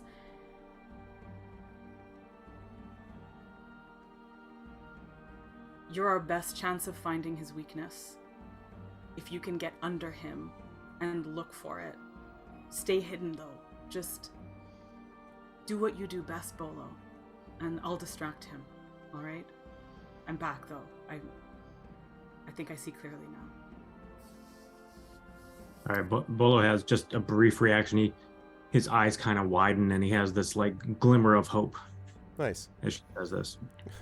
Turns around, says to the dragon, "Guess what?" No, I'm just kidding. He doesn't do that. You're in trouble now. Could you lift up a little bit, please? Well, Chad is talking about, Rudno was talking about Bolo as the kid brother that everyone's like, no one else gets to hurt. No one else kicks my brother's butt but me. Right? Anyway, okay, so good stuff. So tell me what Stone wants to do. What Stone wants to do? So, I don't know. Can you hold 3 rounds worth of actions? Like, is it? If he crits, sure. Yeah. I mean, I guess technically in that sense. He held his action. He's been holding his action for, three rounds. Right. It was based on the attack. You could still have him hold the action for if and when Raynar decides to attack you. Although, again, Raynar may not do that, not knowing that you are now clear from this, thing. So. But to answer your question, no, you can't hold. Yeah, you can't stack them. No. Anyways, it's all Once good. you come back around, it resets. Yeah, I think. So give me the lay of the land again. So like Tawny and Inga are near each other. That's right. They are on the far they've side been- from you. You are on the left side of the dragon. You are pushed over to the side of the wall. You are hugging Bolo, who's with you. Stone is basically right next to you, sort of trying to semi-protect you both. Tawny and Inga are on the other side, both lying on the ground underneath the dragons, or near the dragon's right rear claw, basically. God damn it! Inga would have gotten up again at the end of the turn. No, it's all right. I'll give you that. I'll give you that option. It's all right. Okay, Tari. thank you. But not Tawny though. You can't bring him up. Get up with me. No. It's just her. So there's that, and then Ukash is down the passageway in front of the dragon, but down like maybe 30 feet, having apparently been thrown clear. There definitely is a spear still wedged in Raynar's shoulder. Can actually, could she send Stone to go look for Greystroke? She could. Okay, I think that's She what could. she's gonna... She does. There is a risk that. I'm not saying this is going to happen because the dragon may very well not care about Stone doing anything, but there is a risk that Stone could get attacked as an attack of opportunity leaving the dragon's area. Just letting you know that might happen, but I'm not promising it. He might not care. Right, yeah, so, like, Stone is not going to engage the dragon at all. You know, the way this will look is, just, you know, a River, like, trying to shoo him away from the fray. Okay. And he might even sort of like disengage, move a few feet. Yes, you could do that. Okay. Yeah. Stone will go off and do that. We'll talk about what Scone. We'll talk about what Scone finds. Delicious scones. We'll find out what Stone. That's true. I don't know if you were there or we were talking about like what Stone's puppies would be called. Oh, what would they be called? And Tari said Pebbles. Pebbles. I think it's great. Outstanding. That's awesome. But yeah, I don't know if this happens on this turn or not, but if he needs to make an investigation check or something. No, it wouldn't happen this turn. He won't get there that fast. Cool. But I will come back to that. So Scarfira, actually, I'm gonna have her make. Interesting. Scarfira is still crying, but I think her sobbing may have changed a note. Some of the events may affect her. We'll talk about that in a bit. Tawny, you were auto-tuned, isn't she? Yeah, exactly. Now I realize. Okay. Bolo likes to think that he actually succeeded on both of those rolls. It just was delayed by one round. Right, exactly. I called it. You know? I did it. I seasoned this. Yeah. Okay, Tawny, you were up. Like my pan. Exactly. Season the moment. No. Psych Searer is my new. A pan thrice polished. Whee! The psychic damage that is being directed at me today. Just not on. Exactly. Live suing. Do you believe in love? Is Inga hurt at all? Yes. Okay. Yes. That's all I need. Yes. 35 points of damage so far, you know? Yes, but also, I don't know if Greg lets me retcon that because she doesn't get extra crit damage because of her magic armor. I just read. I forgot about that, but I'm assuming you're not gonna give me that back. But I will keep that in mind for future, but no, I can't X-post it that far. But yeah, also I was gonna do my healing next round, so yeah. Your call, Tawny. It's your turn. I'm fine for now. And much like last time, Connie's gonna heal himself. Yeah. No, but listen, you know. All right, let's see Physician, heal thyself. Yeah, exactly. Only 13 points this time. It's close to what you did last time, wasn't it? Wasn't it 14 last time, I think? I think so, yeah. Yeah. All right, so 32 you're at now, I believe. Okay, sure. I think that's right. Okay. Also, you're standing, I assume, Tawny? Yeah. Okay. You kind of get up as that tail is lashing back and forth. Okay. Climbing up his staff. So Ukash then sort of, you know, as I said, kind of landed, was not prone. He was kind of on his, and he just runs forward again, basically directly at the dragon, and is going to. let's see, is going to try to, I guess, leap up and see if he can do the same thing he did before on that spear. It's not going to get there, though. And not having gotten there, Raynar will now use his legendary action at the end of Utgash's turn to attempt to bite him. But I don't know that hits. Nope, it does hit. Close, but it does hit. So that is going to do a fair bit of damage. There's that, this, and this. Ooh, okay. So he bites, and you see there is just, terrible amounts of blood. Like Utgash kind of scream or yells, really shouts in pain and anger, probably, but does not fall, and is still kind of like, tempting to reach up and get basically back up to the spear if he can. That's going to lead us to the top of the round with Bolo, and Inga is on deck. Bolo, you are up next.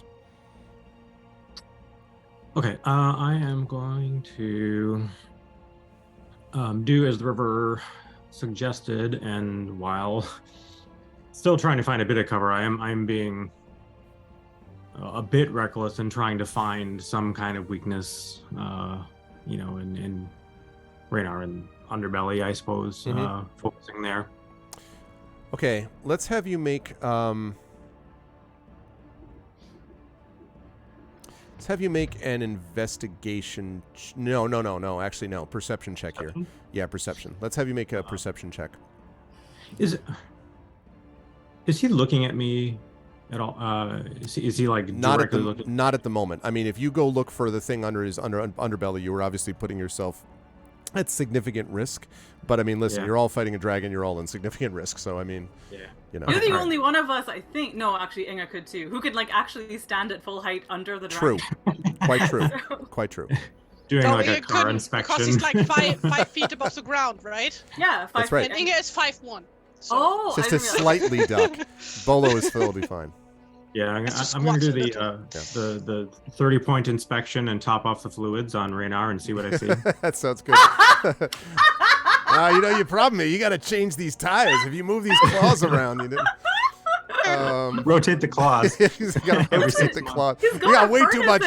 You got a Goodyear claw over here. What is this? All right. There's a combustion engine literally inside this creature. That's true. That's true. Okay, go ahead and make a perception check for me, please. 16. So, excellent. Great perception. You do not. What I would say that this shows you is that it does not look as if there is any obvious scale or open spot beneath him. That does not mean that there isn't one on top, but there is not at the moment from what you can see in his underbelly. It is possible that you could have perceived something else, but it's also possible that your pretty solid perception check has revealed he doesn't have a weak spot underneath him that you can see clearly. I emphasize just underneath. We don't know about the other side. Yeah. I guess I'm close enough to River. I will just relay that quietly. Nothing yet. Just very quickly. Okay. Type thing. And then I do want to sort of reestablish some distance. So I know I might provoke him, but I want to just try to get to any sort of cover and stealth my way into hiding. Okay. So what I'm going to have you do with that then is I'm going to have you make a stealth check. If you succeed, he's not going to do his thing against you. If you don't succeed, then he may well use one of his legendaries to try to rend you again. Okay. So here we go. Yeah, that's fine. So you kind of zip off and he kind of roars again, but does not attack you because he doesn't see you. Okay, good stuff, Bolo. Inga, you are up next. What would you like to do? You are currently standing up, as you said, yes, next to his right back leg, to the Firestone claw, as a talon, as Rudno pointed it, as opposed to the Goodyear talon. It's your blinker light fluid, all right? You want me to check your muffler belt? The timing belt's all off. Inga reaches down for her horn blows it, and then holds up her axe, and the engraved runes on her axe blade are starting to glow Okay. as she activates her axe's special ability, the Flame of Hope. Which wait, let me just put that in chat. Which causes all allies to lose frightened. Every ally gets 1d6 plus 3 HP healing. Lovely. Everyone gains inspiration. Lovely. So yeah. So 1d6 But plus 3. Go ahead and roll that, and then that will go back to everybody. Can we hang on to that? The inspiration you can hang on to. Because you weren't hurt yet. No, I'm not sorry. hurt yet. Can't hold on to that. For fuck's sake. Okay, that's 6 points of healing. Okay, so 6 points to Bolo. So it's 49. 6 points to... That counts. Does that also... Do we discuss this? Does that count you too, Inga? Like you also get healed for this, or is it just your allies? I don't remember. I think so. It would be weird if not. I think... Oh yeah, mine is also a shorthand that says allies lose frightened, gain inspiration, and heal 1d6 plus 3 HP. So, I don't know. We'll leave it as is for now. That's fine. Stone, that's so we'll say that it does. Stone is now going to be up to full. Tani, you're at 38, I think. If I'm reading that correctly. Mm-hmm. Because of my new staff that Beorn gave me, you right. said that I get extra points of healing whenever I heal someone and I have the staff with me. I think it was doesn't 2 count points. on a healing from someone else, though. It's your healing. No, I mean mine. Oh, yeah, your healings. Them. Yeah, sure. Yes, so where does that healings. put me now? Oh, you healed yourself twice, right? So that would be an additional 2 each, so 4 more. So you'd be at 42. Okay. Cool. I'm assuming that takes an action. I don't have that written down, but I guess so. No, it does. Is Tony still on the ground? No, he stood up. No, yeah, you stood up. Okay. Then that's my turn, I think. Okay, and give me a second. I'm going to check on the Hope one just to make sure. This is a Flame of Hope, right? Correct. No, it is an action, not a bonus action. So yes, that's correct. Okay. And what does it do to Scarfera? I'm glad you asked that. So she would also be healed. That's right, but I'm glad you asked that question because Scarfera was already starting to move in this direction. We'll talk about that when we get to her turn. Okay. But yes, I am fully aware that that's going to have an effect. Okay, so that brings us to Raynar. He is not healed. Who is not fully healed? No, is not healed. So let's see. That means that we've now got. Let me see where he is. Okay. So what he is going to do is he is going to back himself up. Now he's going to stay in melee range of all of you. Okay, so he's just backing his body up, basically. And then he looks at you, and there is this moment of just of this terrible grin comes across his face, and he says, "Little insects, all of you. Insects before me. It's time to blow them all away." There's almost a little hint of madness about his voice, and he opens his mouth. Now, coming from his mouth, you see not just fire, but what you can only describe as poisonous green flame. It's a kind of acidic, almost, flame that shoots out. So I need all of you except Stone, because Stone is currently dealing with, behind the dragon, trying to find Greystoke. Everyone else needs to make a dexterity saving throw for me, please. Now, there is one benefit to this for you all that I'll tell you in a minute, but first we have to deal with that. So I need dexterity saving throws from all of you, because he's backed up for all of you. Is Bolo under cover? Except for Bolo, who is in cover. That's a good point. Yes. Am I off to the side? Good call, Bolo. No, he backed up to include you. This is a cone, so he's basically incorporating the whole passage just about. Designed to blow you away. That's a flying enemy. What a terrible grade. Okay. Let's see. What do we got? We've got a... All right. We have a Inga with a 15. Is that right? We have Tani with a 13 and the River with a 12. Bolo, it's funny that Bolo, who is shielded anyway, also just happened to make it on top of everything Yeah, else. I was debating whether or not to use that inspiration on this roll. I don't know if I can or not, but because can you use it on? Yes, you can use it on that if you wish. I think I will. Okay. I think I will. Then that is going to help. It means you take less damage. So right. Okay. So first of all, give me a second here whilst I roll the damage.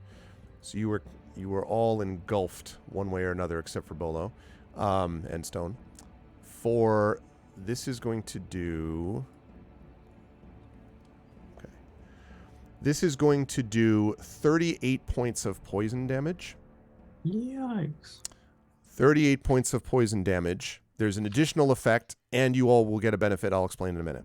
So Bolo, you're at 11, I think. No, I'm sorry. You're not affected. You're not affected because you were shielded. I take that back. Sorry. And 38 is the halved damage? No, that's the full damage. So okay. Inga's going to take 38. So although as a dwarf though, resistant to poison. I think so. Can you double check that for me, please? In which case you would take half regardless. Where does it say? God damn it. That's why you didn't get as affected during the celebration when everybody was getting poisoned. Yeah. Let me. So I just want to confirm that. draw Tani, some I think it's fair to say You that have regardless, you advantage are not on going to be saving affected. throws against poison, and you have resistance against poison damage. That means first of all, it will still be a 15. God damn it, because the second roll was a 7. Never mind. And yes, I have resistance, which means halved. Okay, so that means that you're Poison going to damage. take only 19, I believe is what it is, poison damage. Would be at 30. So it puts you at 30. River, you were at 9. You took 19, so 44, I believe. Yes. And then Tani is got all of it. Yeah, he's down to 4 hit points. Yep. Now the news on top of that is for those of you who did not make your saving throw or are not otherwise resistant. So maybe that's just Tani, and Ukash also is affected by this. But so you are going to be poisoned for 3 rounds, Tani, in addition to what you're dealing with here. Mm-hmm. So 3 rounds of poison. For those of you who made that save, which is everybody else, and Bolo, of course, wasn't affected, you are going to have 1 round of poison. So what the 1 round of poison means, as I pull out my further books in effect, okay. So being poisoned in a turn means that poison. Okay. So being poisoned means that you have disadvantage on attack rolls and ability checks. And it means that you have your only... that's it. Disadvantage on attack rolls and ability checks. So it's not going to do additional damage, but you're going to have disadvantage. So remember that. All of you except Bolo. You're going to get disadvantage on attack rolls and ability checks for the round that you're poisoned. So basically all of yours next turn, and except for Bolo.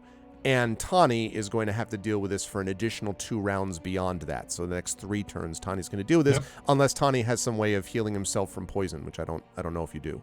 Okay, so that's the deal with that. Now I kept telling you there is one positive.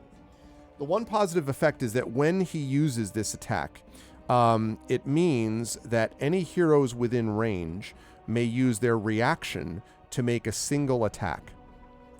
And what's more, basically what happened was he did this, and narratively what I'm imagining is he did this and brought his shoulder with the spear in it down within range of all of you. So that means that everybody can make an attack against that, including Bolo, because you can sling him from where you are. You can't move up to him, but you can sling him from where you are. So all of you can make an attack against it at that spot. And remember, you all have inspiration. I've used mine. I used mine in my saving. She used her to save herself, but everyone else, yes. All right, so let's do this one by one. Tani, you can do that first. Right. But as you do, like you're not feeling nauseated. Right, so this would also be a disadvantage? This would be a disadvantage, yes, because of the other effects.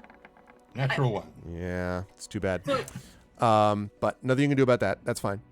Okay, Bolo, you can make. Go ahead. What's up? I'm sorry. So I keep sticking this the distraction move that I have, right? It is supposed to be like when a creature that you can see within 60 feet of you makes an attack roll, an ability check, or a damage roll, you can use your reaction to expend one of your uses of Warden's Gift and stuff. So is that something that she can have done in reaction to the flame in the first place because it was an attack? Is like that the because it's an attack that doesn't apply to this though. This is a poison blast that he doesn't have to make an attack roll for, so it doesn't really have an effect. Okay, he didn't make it. Okay, yeah, that's fine. Also, okay, it would have used up your reaction, which would mean that you could then not do the attack you get to do now. So there's that also. So okay. Regardless, okay. So Bolo, you can make your attack next if you wish. I'm assuming this is, of course, you don't have to make this attack, but I'm guessing everybody wants to.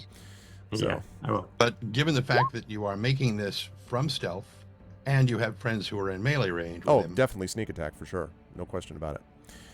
Okay, 18? Let's see. An 18 is not enough, unfortunately. So that is a miss. It is higher armor than that. Okay, Inga, you can do this as well. Yeah, I'm not gonna use my inspiration for this. I'm saving that one. So just a straight attack. Yeah, that's not hitting. 12, unfortunately, is a miss. River, welcome back to the fray, so to speak. Now, technically, your axes are there, but I will allow you to step forward and grab those for this. Like, maybe while he's doing this, you kind of like, you know, you do some awesome roll out of the way and pick up your axes in one cool move or something like that. Yeah. So I think she is gonna have done that, but so the action that I get to take here, does it have to be an attack, or can it be any of my moves? Has to be an attack. Literally says to make a single attack. Sorry. I feel so stymied by these mechanics. I'm sorry, this is not you. It's just that like I keep being like, someone's imagination was constrained when they wrote the. Well, remember, this is not on your turn though.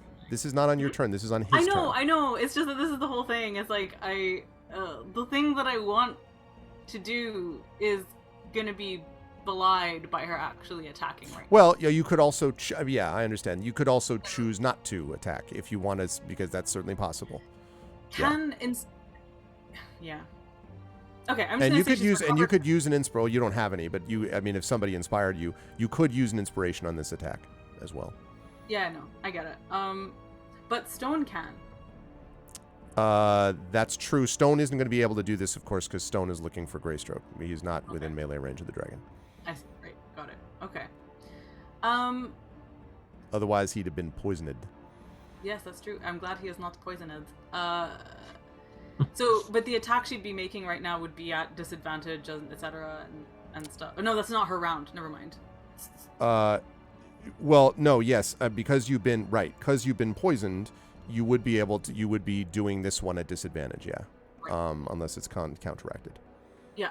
No, I don't think she's gonna do an attack. She's got her axes. I think she's like, I think she's picked them up. She's rolled away, and I think she's just going to look at the battlefield and assess where everyone is,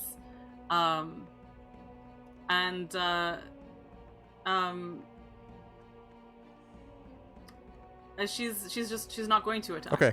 What she's going to do will be on her turn. Well, speaking of that, it is your turn, although I will just quickly note for the party's benefit that Utgash was hit by a lot of this and is looking awful, more awful than usual, I guess. The burned and now acidified orc looks pretty bad, in very bad shape, but is still sort of like breathing heavily and angrily up at the beast. That kid is why we don't do acid. He's like a ceviche. He's been ceviche. Wow. He was burned by fire, but now he is like, cured with acid. Cured with acid. That's how you see it. Yeah. But it is your turn, River. So you do see that. Okay, awesome. So what River does here? So she rolled out of the way. She has she's poisoned. She's feeling pretty awful. This is very, very different from the warm waves of pleasant bliss that she'd been in before, but her affect as she looks at Raynor hasn't changed, and she while she has picked up her axes and they are on her, they're not actually in her hands. Okay. And she basically just strides out slowly towards Raynor, in plain sight. Okay. And lifts her head up to him and looks at him.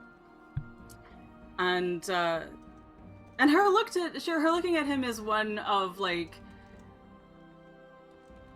awe, and there's still sadness there, but there's just there's awe, and there's a kind of, it's hard not to say love, but there is this just profound awe, like of the sublime, of the literary sublime, essentially, as she looks up at Raynor, and she says, she lifts her voice in a way that isn't quite song, but is like teetering on the brink of it. That this tone of speaking that almost may as well be song, because there is melody and rhythm to it, and intonation and modulation. And she says,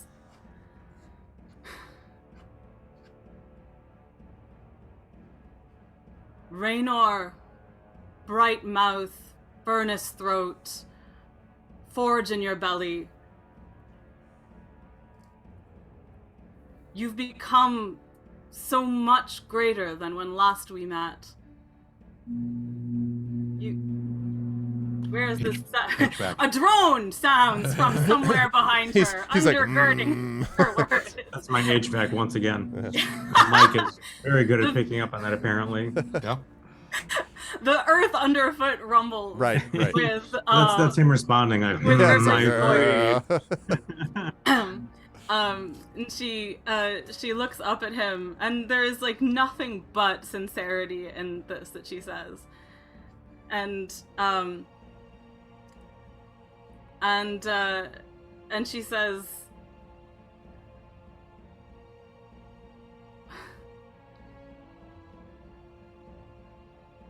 when last we spoke, you were the greatest, most magnificent thing I had ever seen in my life.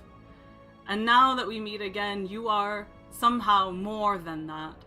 You have exceeded even that enormity. Raynor, you are like a storm, like lightning. You fall on us like the weather. Who could hope to fight you when instead we want only to admire you? You called us oathbreakers when we returned, but...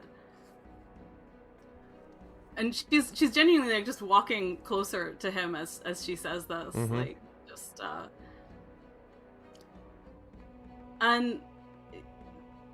but if you had but given us the chance to speak before, I think I would have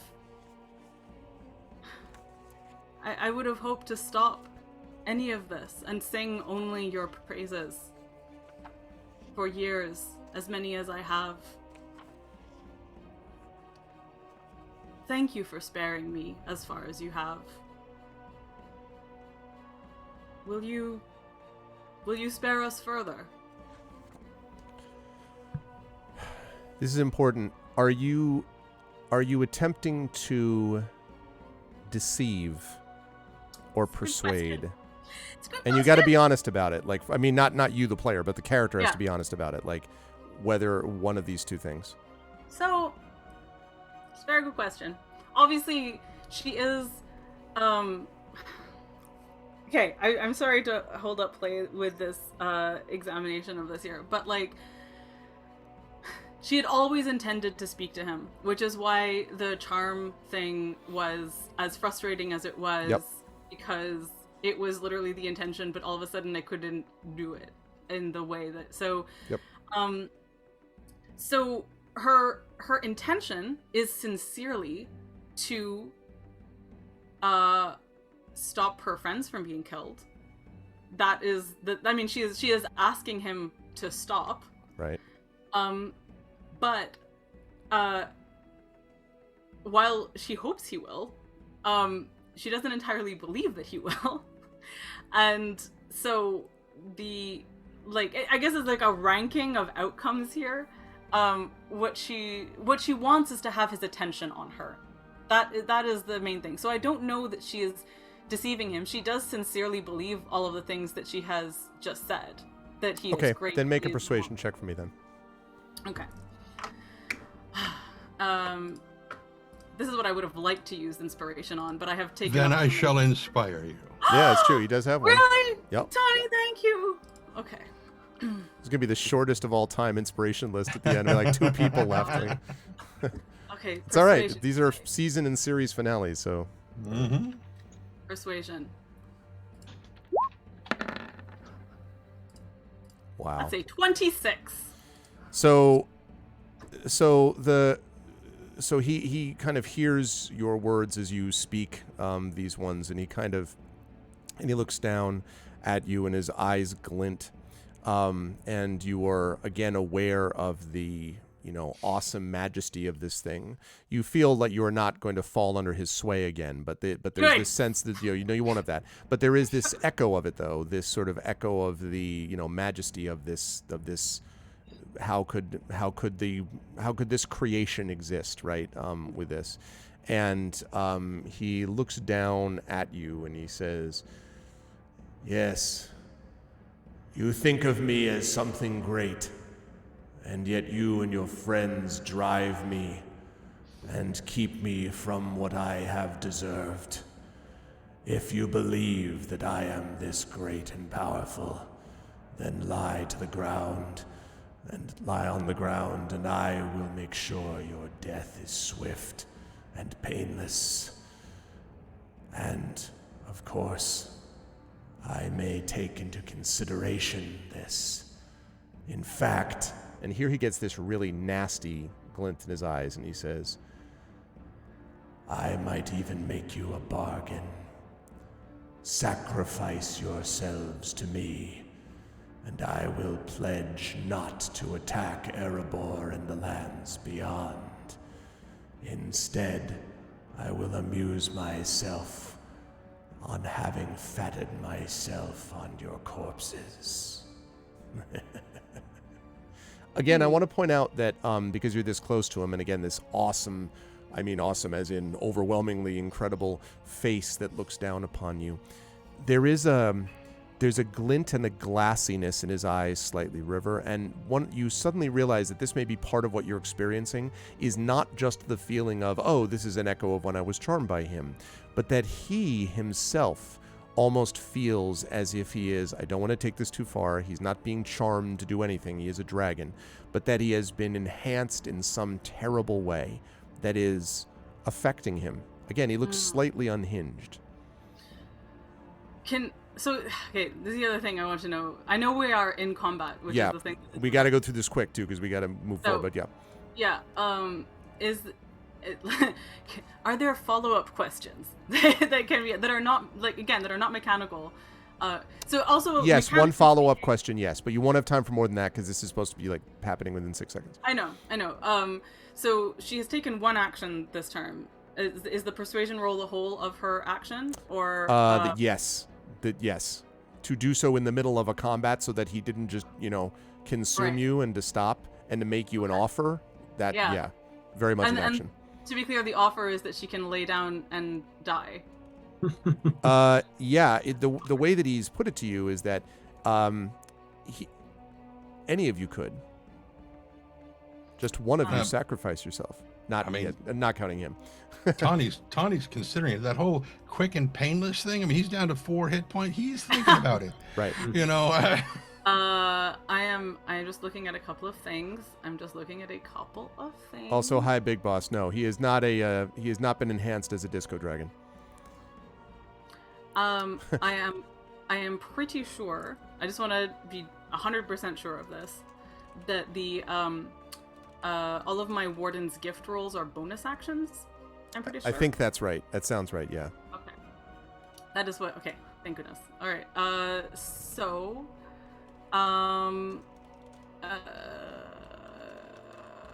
Follow-up question. Maybe no, I can't do this. Oh, never mind. Doop doop doop doop doop doop doop. Last question. And I don't know if I can know this without a roll and stuff, but I am quite close to him presumably, and can look up. Can I see anything about him that looks, besides his shoulder, like it might be a weak spot? Not wearing a skirt.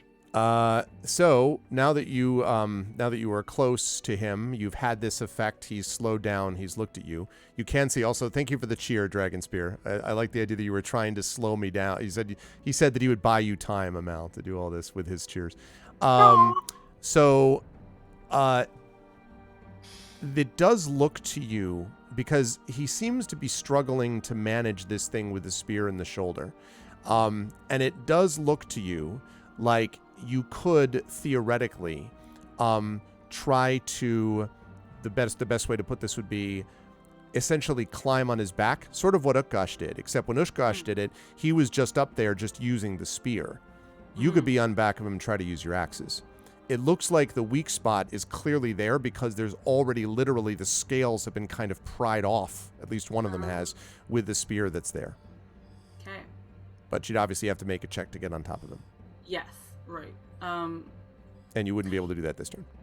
Right. Yeah, obviously. Yeah. Cool. So, okay. And so to be clear again, like what he has said is that if she just lies down and sacrifices herself, if one of the party does. If one of the party does. Yeah. Right. Great. God, this is exactly. Oh boy. Okay. He's a nasty piece of work. No, that's great. That's great. No, this is it's very, very tempting.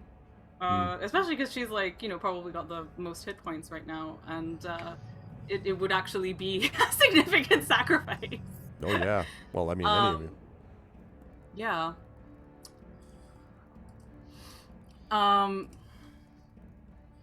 You could do a whole Men in Black thing, get him to swallow you so you can get your weapons inside. Yeah, exactly. I mean, the classic, yeah. If he eats you whole, it's okay.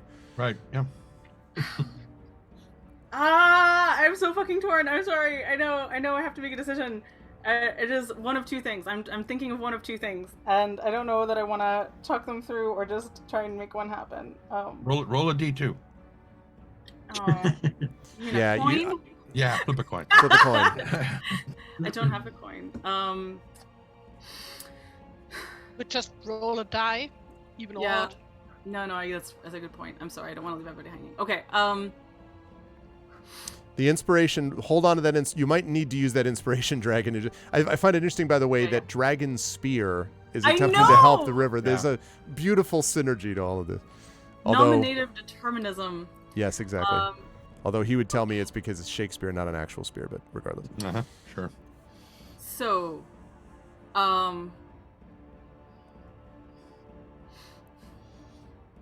You've got River's back. Okay. You guys are so great. Okay. So, right now she is at disadvantage because she is poisoned, right? Right. And that will be over after this turn, but yes. Yes, exactly. So, I think what she's going to say is,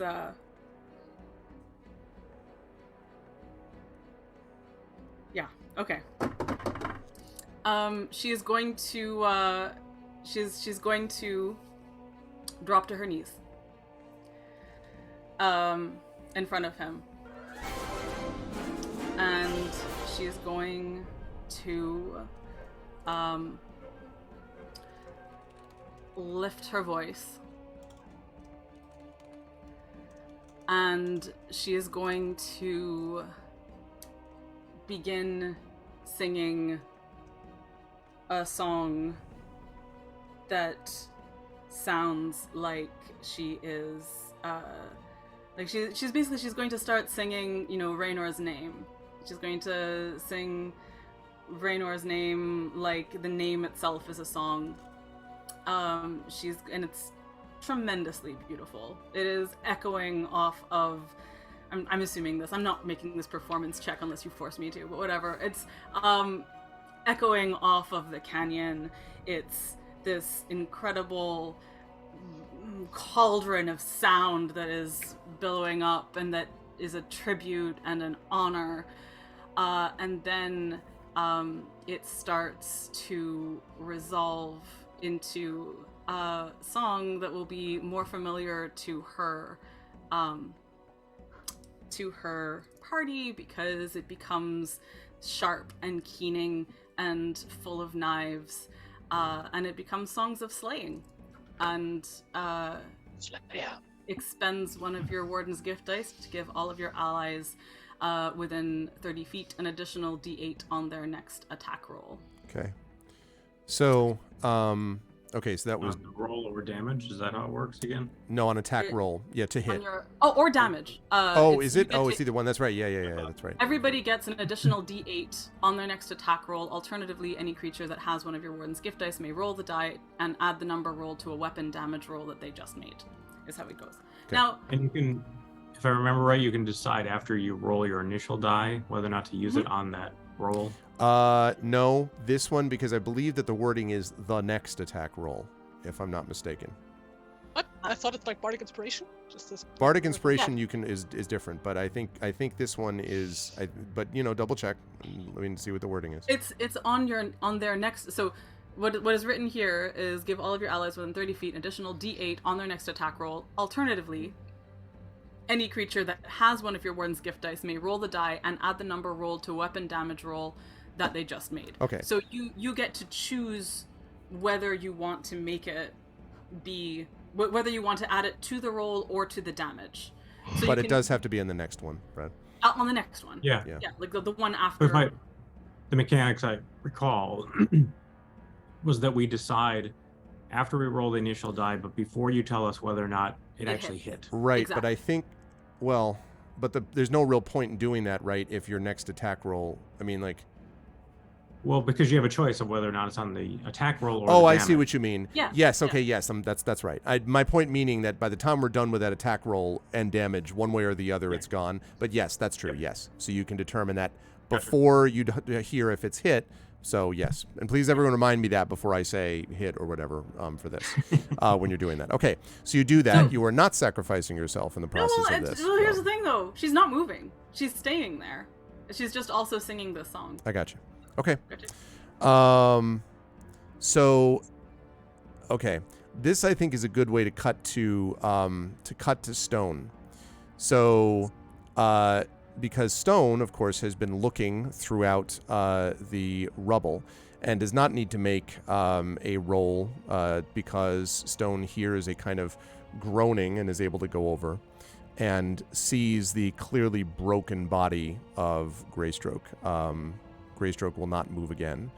But Greystroke does manage to whisper in the ear of Stone. We don't hear what that is, except Stone, apparently, hears it and turns and then books back to his mistress. We will talk about the implications of that when we get back to the river's turn.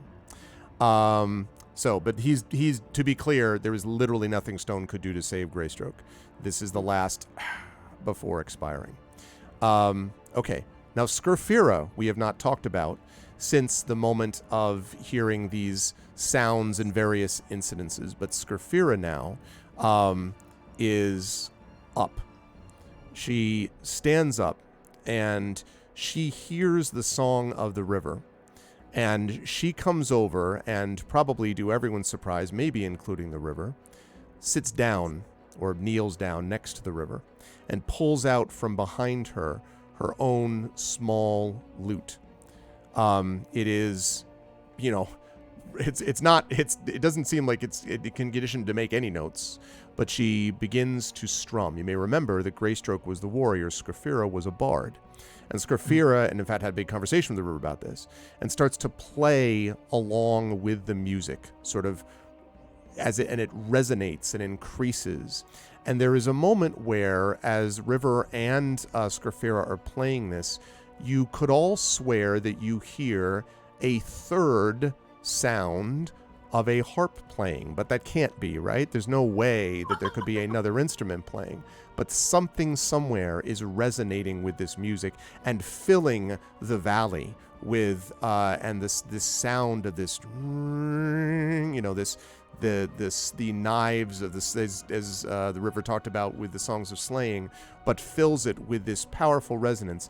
Inga, in this song, you hear yourself, the resonance of the dwarves, the power of the dwarves who have been broken again and again and again and have stood up again. Bolo, you hear an echo in this music, perhaps, of what you used to hear sitting in the fireside at Bag End as Bilbo would spin one of his stories, sometimes accompanied by one of his friends playing something on the harp or the lute.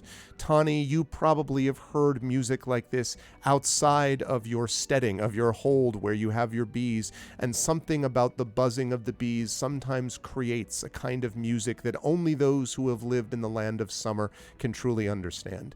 That combined element of music sways, and you almost see Raynor kind of like slightly, I mean, not like, but, you know, like slightly thrown off by this music. And Raynor looks down with just rage at Scriphera. We'll come back to the potential impact of this. Tawny, you are up next. You can see in the distance stone like bolting, like under, because you're in the good position for it. You can see stone like bolting towards all of you collectively. You don't know what that means, but meanwhile, Raynor is like, I hate Nickelback. Hey, I'm going to be a rock star. I love that you think that the combined element of all great music is somehow Nickelback. We need to speak to you about your, you know. Tchaikovsky is my go-to. So, yes. Or Verdi's Requiem, or, yeah.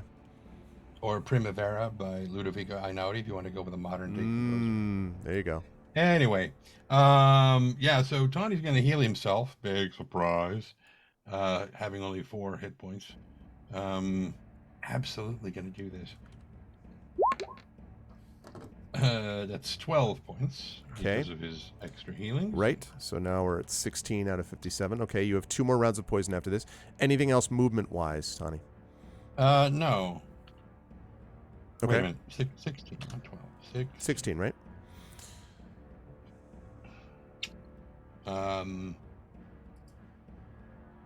Yes.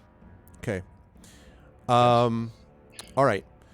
So you do this, and you hear behind you, I would say all of you actually hear from behind you, this terrible, this groan, which combined with the resonant music that I mentioned, gives it this underpinning. And the example that I would give to anybody is listen to rock music in which they then bring in the bass and just, you know, so he hits this bass note basically, and it's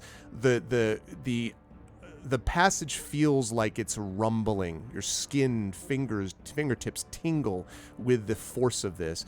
And he struggles forward. Now, he looks just in awful shape. And he kind of staggers forward. And in front of all of you, you're all sitting, you know, Scriphera and the river are there, like on their knees in front of him.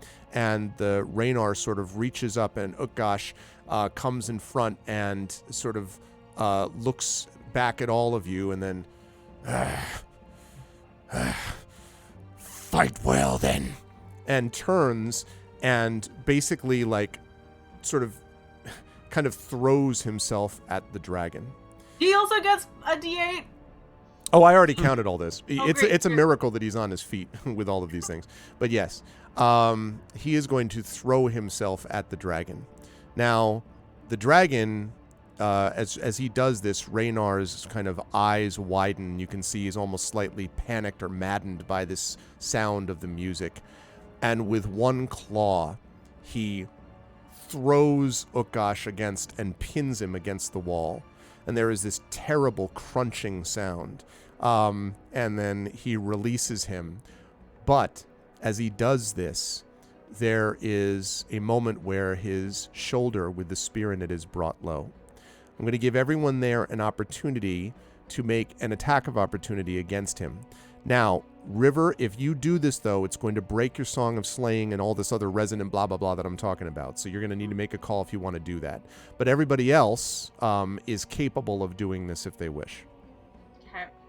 Is Stone also able to do this? No, because Stone is going to be arriving in T-minus, let's see, about 10, 15 seconds. Stone's not there yet. Can I go after everyone else is gone? Sure. Okay. Just hold your action. Yeah. So, Tani, that would be you up first. All right. At disadvantage because I'm poisoned. Still poisoned. 9. Sadly, no. Good effort, though. Bolo, you are not poisoned anymore, I believe, because I think we went through your round already of poison, right? I wasn't poisoned anyway. Oh, that's right. I keep forgetting you were avoided from this. So you can get your attack off as per normal. Yes, it's a sneak attack. And is there any effect other than the D8, based on what Scarfira is doing, or is no? But the combat effect. Is what I mean. Right. The narrative is having an effect on the combat in terms of how he's exposing himself to this. Yep. So, I'm gonna inspire Bolo. all right. All right, let's Wait, see did it he happen. already use up the inspiration that I gave him? Oh I wait, did not. that's right. You still have Right, inspiration. sorry. Go for You it. still have I'll inspiration use there. that. Also, I wanted to say, Echo, thank you. I mentioned this in chat, but thank you for the tier 2 sub to Live Suing. Live Suing, that means you also have an inspiration available to you, by the way. Thank you, Echo. Okay. So I'm using Inga's. Oh, jeez. Oh, That's a lot of hit. Yeah, and I am saving my D8 for the damage at this point. Okay. Yeah, I was going to say, no, it doesn't. God damn it. No, that hits, obviously. Okay, so go ahead and roll that plus all your sneak attack, et cetera, et cetera, et cetera. Then. Hoi! Plus 1d8. Roll high. Thank you. Yeah, rogue's so broken. Respectable. 28. 28. Points of damage. Okay. So, right. Okay. So just a, solid throw. And while I do that, I will Or scream, sling. use the spear. I kind of note that he's sort of low and, Yep. and exposed kind of thing. Yep. That's my turn. Okay, that leads us with Inga. Inga, if you do not have an inspiration, there's a billion people in chat who No, wish I to do have offer it to you. inspiration. Okay, so don't But worry I'm about still it. saving that for like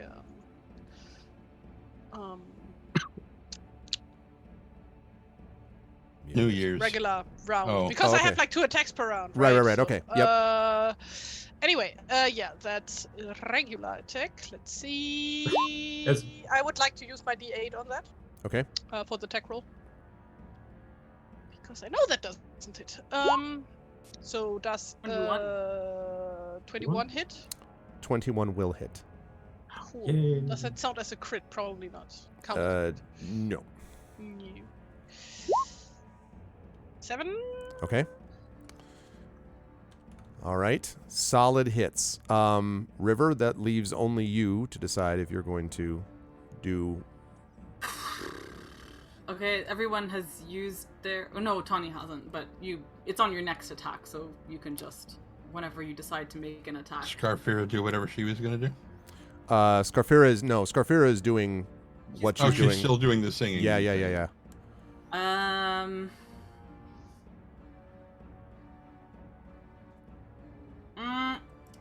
She's gonna just keep singing. Okay. Yeah, well, I thought that might be the case. Yeah. Okay. And that was Ukash's turn. So that brings us up to the top. That's going to bring us to Bolo. Bolo has left. Oh, no. So Oh, Bolo okay. has Phew. Bolo's vanished Alright. temporarily. I thought Rick through the window vanished, but no. Okay. Let's see. So as not to delay things, unless he gets back in a second, Inga, are you? I assume you're going to be attacking twice and using all the stuff and everything.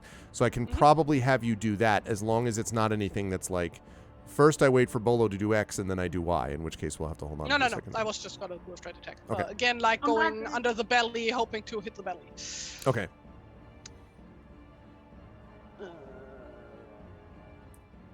Yeah, Bolo is hiding again. Ah, shite. That doesn't hit. Okay, and the second one I do is inspiration. Okay. Oh, Hey, there you go. yes! There it is. Ah! Crit. All right. So yeah, that is maximum damage would be I'm blind. 14. I have better news for you. Wait, The music that has been sung here and that has maddened Raynar has created on this attack vulnerability. So you're actually going to do 28 damage on this. Oh! Nice! Yes! Very So that means 28 points of damage. So she cuts open the belly? No, but Ah. makes that opens Skywalker up a falls big out. yeah, exactly. Opens up a big score on there. Like I mean you did score, but you know what I'm saying. Like yeah, a big slash. cut. Thank you. Okay. So, all right, that was your second attack, so that was that. Yeah. Movement wise, you're now under. So I'm trying to remember where Well, you she position would like get yourself. out on the other side. Okay, again. right. But what is the other side now? Is that back over by the river? Because you were over with Tani, right? So if you're going to power slide back under, that means you're back over with the river on the left side again of the dragon, Yeah, she's right? now on the left side. Okay. Yeah. No, River's up front. Oh, I- I'm sorry, but I meant the side where river had been is my point. On the left side. On the left side. Okay. Okay. So, still waiting for. Yeah, it was a perfect time for that. Well, Oh, there he is. because of music. All right, here's this. I heard a yay. What did I miss? Yes. There was a 28 critical damage hit. from me. 28 A damage critical because there's vulnerability that's been affected on the dragon by this music. Bolo, you have a chance to make it's your turn, so you can try to attack again. Yeah, I will. Yay. Yeah. 28. You don't even. Yes! You're like, I like that number. who It's a needs very inspirations good number. ever? I just like, yeah. Keep I feel like going, it's been keep rolling. 28. Jesus, yes! 31. Wow. God damn. All right, now let me double check though, because I want to make sure. I see about what the vulnerability is. He looks my way, You and say I God can't damn, remember. Is but it Bolo is bludgeoning? like, I see no God up here. It is beside It's me. bludgeoning, right? Yeah. Yes. Yeah. Does he also have vulnerability here? So- That's for the music? Yeah. So what happens here is Bolo does not 31 points of damage. He does 62 points of damage because of the vulnerability. Now, again, I want to emphasize this is happening, it seems, as a consequence of this music, which is just resonating along with this other something music Okay. that's coming in.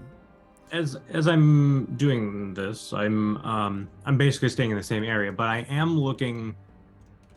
I've looked underneath. I'm looking like along his back where I can for something else. Bolo suspects that something has made him change over the years, and he thinks it may be like a thing on him, perhaps, as opposed to like a spell. So that's kind of what he's looking for, something out of the ordinary. Okay. Okay. And I would say that if you're going to, okay, so we'll keep that in mind. You're not going to be able to do that in a lot of detail. You don't see anything obvious at the moment. All right. If you want to do more in terms of detail with that, you're going to have to actually use your turn to do it. So just be aware of All right. that, because otherwise, but I will take that into account though. So Raynar is starting to look, now not right next to death yet, but has been hurt by these attacks. And you see almost maybe an element, it's hard to say, on Raynar's face of surprise, like not understanding what's happening, perhaps. How can you define me? Exactly. Now, he still has his legendary actions, and he is going to try to use them. So let's see. In front, we have the two. He probably is going to try to attack the ones who are doing this, I'm guessing. So he's probably going to attack the source of the terrible, horrible music. So he's. It's good music. I know, but not for him. It's good for you guys, not you folks. It's not for him. Okay. So he is going to attempt to do his legendary action and rend. He's going to try to rend, I think, the river. The render, if you will. That's 28. That will hit. Now, I'm going to have you make a concentration check to see if you can maintain this singing. I'm really hoping so because I think it'd be awesome. But let's see whether that happens. First of all, let's talk about the damage. Okay, wait. Does he have to roll for this? For what? For damage? For rending? Well, it's You an rolled a attack. 28. Yeah. It's 28, so, yeah. Right. So, okay. Well, there's no way I could. Never mind. Yeah, I was like, distraction! But actually, because, like, again, I can do that as a reaction. Of course, but not while you're also keeping your singing up. Well, more to the point, the most that I could remove is 8, and I don't think that is... Yeah, but he's probably not that close. So that's 10 points then of piercing damage. Could be worse, actually. Okay. You are not... actually, wait, does Ren knock prone? Wait a second. Ren does not knock prone, so, okay. So now concentration check. Yes, there is inspiration for a concentration roll. You could use that. I mean, I will say that if someone gives you inspiration for a concentration roll, you could do that. So what do I roll for concentration? Concentration is going to be, I believe. Unsave? No, hold on a second. See, the problem is it's different in. Wait a second. Just hang on, it's different. Dragon Spear has inspired River for the concentration save. Thank you guys! I feel so have to greedy roll to share so many inspirations. This is the final session of the campaign. Do be greedy. This is a special occasion. Fair, it's true. I think it's 16 or higher. It is Constitution saving throw. That's what I thought. Okay, it is that for AI and me as well. So yes, so it's a con saving throw, is what we're looking at. Okay. I also get and so yeah, and the saving throw not the same as the skill check, just to be totally sure. Right. I do get +1 to saving throws now that I'm holding these axes. Yep. Right. Okay. So I'm gonna use that inspiration. Thank you so much, and I'm gonna roll Constitution. That is a 16. Yeah, the other one would not have worked, but a 16 will. So you hold it. Your song kind of wavers slightly, but then begins to sort of strengthen again, despite that. Okay, now that was legendary at the end of Bolo's. No, at the end of Inga's. At the end, well, Bolo went after Inga because. Right. Okay, good. Okay. Yes, now we're all clear. So now Raynar takes his actual turn, and Raynar is going to. I think is probably going to. Sorry, you said that was 10 damage, right? 10 damage. That's right. So I think you're at 34, right? Okay. He is going to attempt to bite and rend. He's going to try to bite you again, River. He really wants this music stopped. The bite is going to be 30 to hit. He's a little desperate. Oh my God, yeah. It's fair. That is going to be 21 points of piercing damage. Wow. And I need you to make another con saving throw, please. Live suing, if you want, you can do this inspiration again. This is kind of all like holding things off because dragon, Yeah. No, that's 11 fair. 11 or higher. So wait, sorry, that was 21. 21. So you should be at 13, I think. And live suing, that counts. Don't worry about it not being picked up in the bot. I figured it was going to get used, so I didn't bother to add it. Okay, so live suing is there, so you have been inspired for this, River. Thank you, live suing. Thank you so much. I'm trying. Thank Echo too, because he gave him the tier 2 sub. Thank you, Echo. Thank you, the best possible viewers of this game. No doubt. Khair, inshallah. Let's go. Constitution. Ooh. But wait. But wait. Because is that how it works? Again, Runes of Victory is actually a crit on 1s and 20s. And on saves? I don't. Let me look at it. What does it say? Hold on. I doubt very much on saves, but okay. Well, let's see. No, it's +1 to saving throws, critical hits on 20 and 1. Okay, so is that only for it's attacks? Yeah, I'm looking right at it. Damn it. Okay. Sorry. Well, that's fine. Your song. That's a 10. Your song wavers, and drops, and there's a moment where you just have this like horrified, because you're like you're trying to recover, like pick up your spleen, and all these things. And you're there, and your song is wavered, but you still hear Scarfira singing, and more to the point, you hear now the sound of this other harp having grown louder and louder, and it feels as if it's echoing from Zarakanbar, as if there's something that is rumbling and this music that's sounding. So, Raynar, who clearly expected once that, you were done singing, and so that was his bite. He's now going to attempt to rend Scarfira, figuring I'm just going to shut everybody up. Yep. Well, that may not happen. No, he misses. Maybe he's too distracted by the rumbling in the tower behind him. Okay, so that's a miss. And that's going to lead us to you, River. Now, do you want Stone to go before you or after you? Because, Stone, remember, was running back to you. Yes. I feel, well, I'm trying to think what's cooler narratively. I know he's carrying a secret. I just don't know what's gonna happen, whether he's gonna do something or try to communicate something. I think it makes sense that he go first because River's just staggered back. I'd agree with that. So yeah, I think I'll let him go first. And you really get the decision on that, so that's fine. So Stone comes just rushing up. Raynar pays zero attention. Raynar's worried about these goddamn singers in front of him.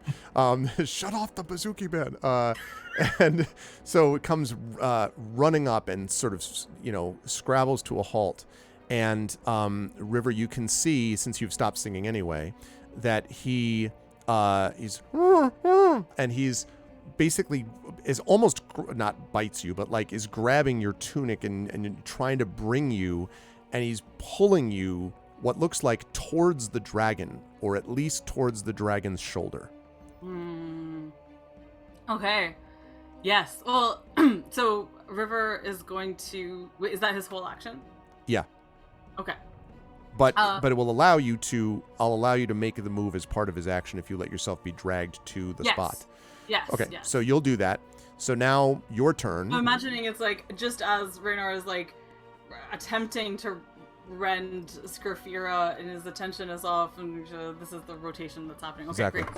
So he brings you basically right to the shoulder, and he kind of keeps jerking his head up. So you're looking at this, and he keeps at the spear. And you can see, actually, I'd like you to make a perception check for me, River, to see if you see what he's getting at. He's clearly pointing you at the spear in the shoulder, but that is a 9.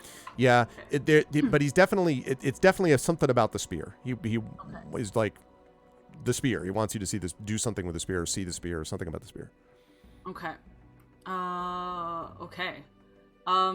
No take, only throw. Yeah, no, seriously. I'm God.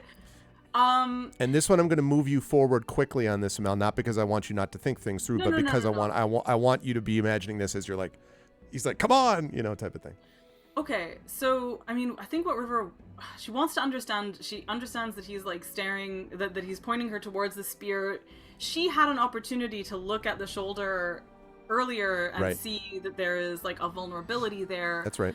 But this. Okay, here my only questions are: does the spear look gigantic and heavy? Because River is not a very strong person. She's very dexterous and targeted. The spear looks surprisingly not. I wouldn't say thick. It is, but it is. Yes, it looks strong. Yes, surprisingly strong. Okay. I'm just basically going it would sort of make sense for her to try and pull it out and attack, but you probably would not be able. I mean, well, you could try. It would be hard to pull it out given how wedged it is. Exactly. So I think what she's going to do instead is just take out her axes and try to attack the vulnerable spot that she has seen. Okay. All right. Go ahead and make your attack rolls in. But can I ask? Sure. She's got 2 attacks. Mm-hmm. If she makes the first one, can I make another perception check once she does that? Yes, I'll allow that. Okay. All right. So because you're getting real close to the thing. Exactly. So attack the first. I already used that inspiration. Okay. It's been so long. All right, attack the first. It's true when you're actually doing an attack. For those of you who may have forgotten, her axes are named Lindkrist, and they're made up of Megor and Lamath, and meaning cleave song, made up of piercing and echo. And so she goes in with her first attack, Kathunk. Kathunk. And that is a 16. Will not hit. Will not hit. Perception check? Yes, you can do that. Okay.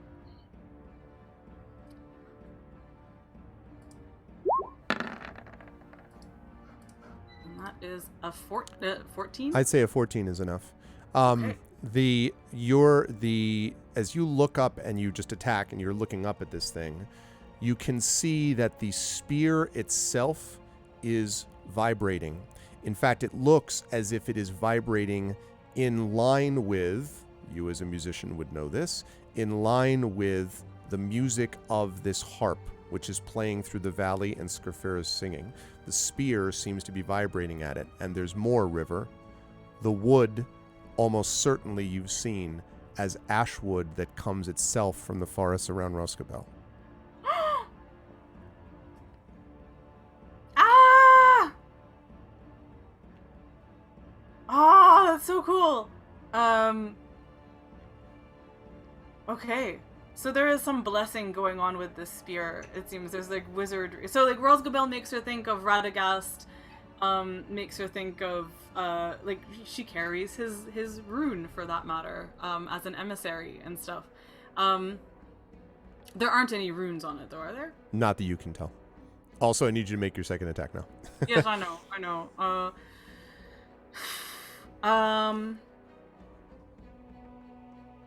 Can she make her second attack and also start singing again? No. Or no? No, and she can't start singing now. The attack is in the remember the action gives you the 2 attacks.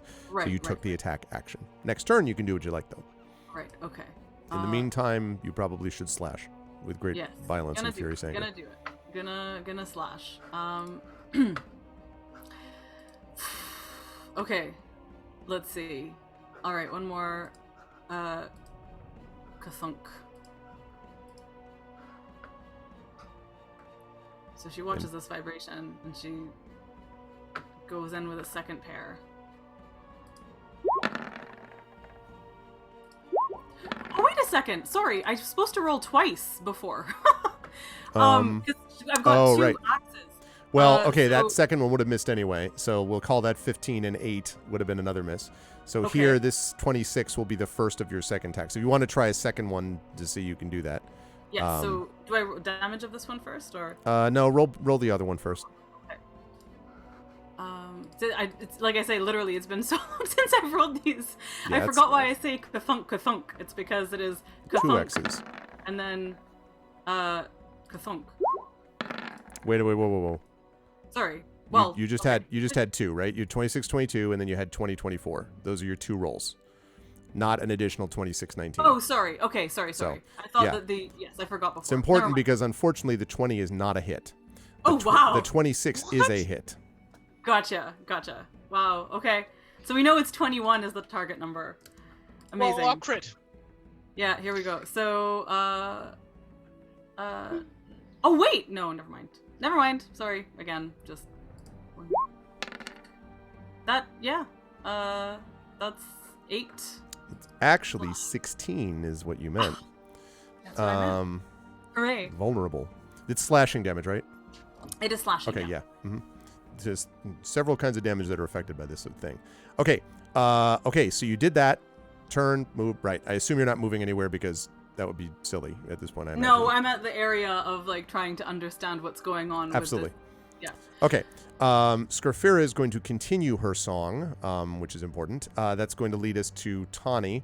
Tawny, you will have 1 round of poison left after this, but you're still dealing with poison. What would you like to do? Tawny is going to and move Bolo's around. On deck. Sorry, Tawny. Because he's seen, what's going on with what people are doing, and he kind of makes a connection. He as he's moving around to the front and puts his staff away, he just leaps up, tries to grab the spear and push it the rest of the way in. I love it. Let's have you make an I'll take this as, if you have acrobatics, I'll take that. Otherwise, do you really or not? Or you don't? I don't. You don't. Okay. So does it count as an attack roll? Because this would be this is a check. He's got to grab it first. Okay. So dexterity is what we're looking at here. Oh, I've used all my inspirations, but I forgot to mark it in the chat, so I'm just going to do that. This was from... It's okay. This would be at disadvantage anyway. Right. So, because I'm poisoned, so that was I from will before. use, Yep. Got it. Right, but I still have my inspiration. Ah, that's true. You mean the D8 thing? Or No. You mean you mean Inga's inspiration. Right. Gotcha. Right. Yeah. Sorry. I guess that cancels it out then, right? So you're going to use that here. All right. Mm-hmm. Roll high. 19. Okay. Yes! 19's enough. So you're able to grab onto it. Now I'm going to ask you to make an attack roll. The AC is not as high for him here because you're obviously it's already in his shoulder. So you're just trying to push. So I want you to make an attack roll here, and then we're going to talk about damage that would or wouldn't get made. Okay, attack roll with what? With the spear. No, right, he's trying to think of the die on roll. I would say just D20 and add your strength. Okay. Well, can you also add your D8 here, since this is now an attack roll? That is true. You could do that. Yes. And it is my next attack roll. And it is so your yes. next attack roll. Yes, you could do that. So strength, you said? Yes. Okay. So D20 plus strength, and then if you wish, you can add your 1D8 or save it. Uh, I will try not to say if it hits or not before you make the decision. okay, yeah, don't say I anything won't. for a minute. That's a 3. No, wait a minute. No. You just made a strength roll. You're rolling a D20 and you're D20 adding plus your adding your strength bonus. Because you're making like a regular melee attack, right? If you mouse over the 3, it's 1d20 plus 1 for Oh, my really? strength. Yeah. Oh, I see. Okay, so it did do that. Well, That sucks. I mean, it makes sense that he would jump up and grab it and just but he's really hurt. Yeah. That's fair, So but he's your probably- weight, I would imagine, would do something to drag it down. Well, we'll see. Are you going to add your 1d8 thing or not? Because I mean, I guess it doesn't matter. Not gonna make any difference. It probably Well, won't. wait a second. It probably has- yeah, it won't. has- Let me hold on. Yeah. It probably won't. But remember, the spear is already in its shoulder, so it may make a difference if you add it. Regardless, you are going to lose it anyway. So after this, Yeah, right? that's true. That's true. Yeah, it's gone anyway, no matter what. So I will roll. Where did my dice roll go? Screw it. I'll just say /roll d8. And the spear is allegedly enchanted. 2. That is not enough. Uh, So you kind of are like, and so- oh, you tell me. Yeah, right. Yeah, he basically, because he's got just gashes all over himself from this thing, and he just he grabs all of and he's just tries to lean all of his weight onto this spear, and it's just not working, and he just and lets go and drops to the ground. Okay. 1 round left of that poison. Okay. Oh gosh, it's not available at the moment, by which we mean not, sir, no longer appearing in this picture. Go heal, please. Bolo. Bolo is up. Inga's on deck. All right. I was going to do what Tony just did. But since he's there, that doesn't make He's a lot of sense. dropped I'm off. not very strong. He did say he dropped off. That's true. He did fall. Yeah, he did fall off the spear, according to him. Bolo. Okay, yeah. All right. I'll sort of see that as. I mean, he was kind of thinking that way anyway. So he will run and try to finish what Tony began. I do have proficiency with quarterstaff, so I'm really just trying to grab it and thrust it deeper kind of thing. Okay, so then I'll have you also make that same check. So you're going to basically run up and try to grab onto the spear. Yep. So I'm going to have you make a dexterity or acrobatics. I would certainly take that if you had acrobatics here. Yeah, he does like a tumble. Yeah, like a parkour Cirque du Soleil. I mean, he has some serious acrobatics. Jesus, as you can see. 31. Mia! Every single attack, by the way, you got to imagine every camera angle is lower than the one before. No, I need it right underneath them as they hit with the sun with the angle and 31. Yeah, well, that's He a leaps lot of off good. of Tony's chest to get a little higher. Yeah. Now I'll tell you Oh what. my god! Oof. Now I'll tell you what, Bolo. With a roll that good, what I'll also give you the option of doing is you would just grab onto the spear. You can obviously try to pull it. You can actually stay on its back if you wanted to do that, and basically just like, yank it back into its neck with a roll that good. But is that what you want to do? Yep. Okay, then I will have you make an attack roll as well. Again, What kind of attack roll? This is going to be for you strength. So it's going to be attack plus strength bonus. So just D20 plus strength bonus. So I would just do like a strength roll. I guess that's because I think that's what Tren did. Do the D20. So I am not very strong, so we'll see how that's this all right goes. though. This, as I said, is not. Okay, now did you have any of the plus left? I don't think you had the 1d8 or whatever, right? You've already used that. I used that last round. Okay. Okay, so you did not do it. The good news, though, is that you are on the back of the creature. I mean, I assume you think it's good news. And you still have hold of the spear, for what that's worth. Okay. That's going to lead us to Inga. You were on deck. You can see, begin to look terribly horrified. Yes. Wait, was Tren Hold up a sec. something? What's up, Tren? Does he add since spears are simple and spear for their proficiency, doesn't he get to add his proficiency bonus to that? I don't know that he's proficient in... But it's simple and spear. I guess that's true. If you're proficient in simple weapons, I have simple weapons. Okay, well then yes, then you would add your proficiency bonus. So that would be plus 3. How much? 3? So plus 3, I guess. So it's an 11. Then that does work. Yes. Oh. So then that does work. So what I would like you to do is it wouldn't have helped me. So no, it's right. I would like you to roll, please, 3d8. Ooh. And I'm going to add a number. By that he means roll 3 8s. Well, I try. Okay. That is that. Okay. So, and again, he remains vulnerable to this. He roars. Now you can see blood pouring. He looks quite actually starting to look hurt, very hurt now. And also just kind of writhing about. Now, as he writhes about, Bolo, I do need you to make a dexterity saving throw to stay on top of him. Not a saving throw. Let's say a check. No, saving throw, because he's trying to throw you off. So I need you to make a dexterity saving throw, please. Good call, Tren. Yeah, simple weapons. Yeah. That would be different. Yep. Oh yeah, no. Nice. Yeah, no problem. Yeah, you stay on with no problem at all. It's the era of Bolo. It's the day of Bolo. It totally makes sense. He's so small. Like, I know. What way could he possibly buck to fling off? It's like trying to fling off a flea by like dancing around or something. Absolutely. Okay, so now Inga, go ahead. And let's move quickly here because we're past 3. We're closing in on some conclusion, I think, but. Yes, so Bolo's still hanging on to the spear, yeah? Yes, still holding on to the spear. Okay, in that case, I'm gonna do the whole thing that I did before, but in the other direction. Unless somebody wants to throw me some inspiration, I'm assuming there's none left. You could turn your axe sideways and use the flat of it to smack Bolo and drive the spear even deeper. Wow. Well, she can technically use her axe like as a hook. Based on how the blade is shaped, so she could like hook onto the spear. And I don't think that is. Imagine her hooking onto the spear and then doing a loop around the spear because of your momentum, and then landing on the dragon's back. Right. Unlike Bolo, I'm not proficient in acrobatics, so I'm just gonna attack. Thanks. Okay. That's a critical. Yeah, it's critical. Wow. Yeah, it does. Yes. Okay. So that is 14 damage. No, it's not. It's not. Wait, don't you mean 28 damage? Yes, you mean 28? Yes. Vulnerable. Yep. And second attack. That does not hit, does it? That sadly does not hit. Okay, then she rolls back over to the right side of the dragon now and sends back up, and that's her turn.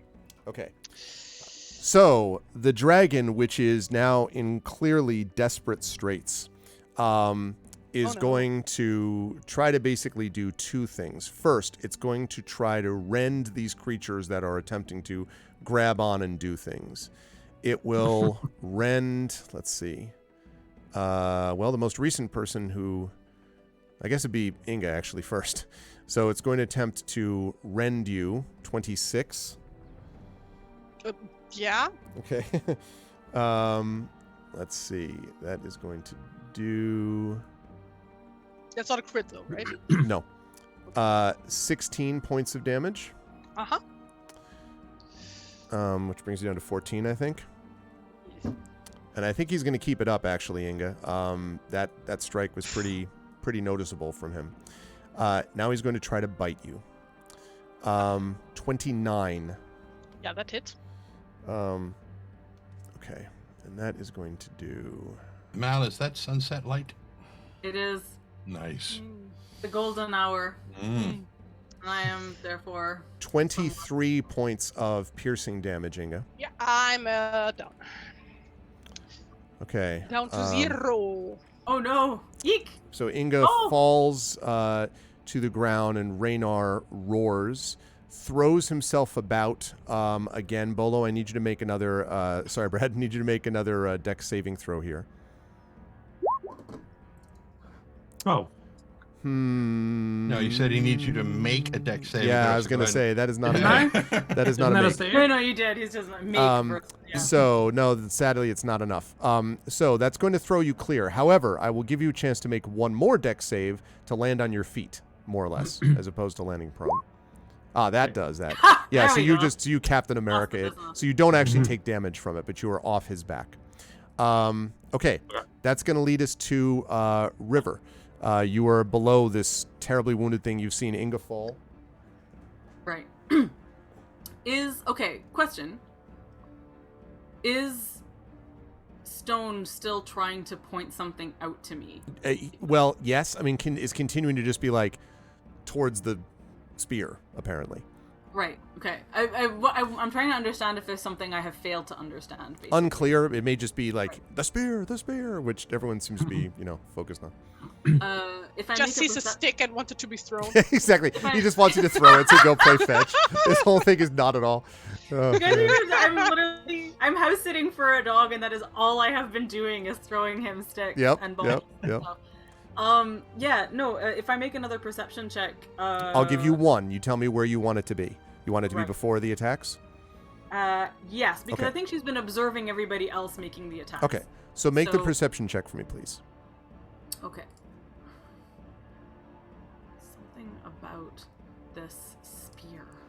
That's right, Big Boss. The slaying of a dragon by a party of 4. No, gosh, in the light of late afternoon. That'll be a 23. Yeah, this spear is definitely resonating and vibrating in the ways that I've previously described. And you can also see that there is this sort of, maybe even like a faint glow around it. And you don't entirely know what is being asked, except to say that it's clearly the spear is somehow magically resonant with this music and so on. Okay, so River wants to use the spear somehow, and Bolo's you could just push off the wall, like you could basically like essentially parkour off the wall, sort of what Bolo did, and just like grab onto it. You could do that. I think she is going to do that. Okay. So I need an acrobatics check from you, if you have it. If not, just a dexterity check would work. One last question. Sure. Are we in a dark place? No, sadly not. Well, I mean, yeah, theoretically, but it's not a. Well, wait a minute though. Dark place, not literally dark, right? Shadow dark? Well, yeah. So the reason I ask is because obviously we have the blessing of Elbereth. Right. As you know what? Yes, I classify this as a dark place. You're in blighted lands, fighting in a fairly not huge wide passageway in the grayness of the. Yes. It says because it says at night or in a dark place. Yeah. This is close enough, I think. Yes. Okay. So she's gonna make this acrobatic. Exactly, Big Boss. Exactly. So the first acrobatic check.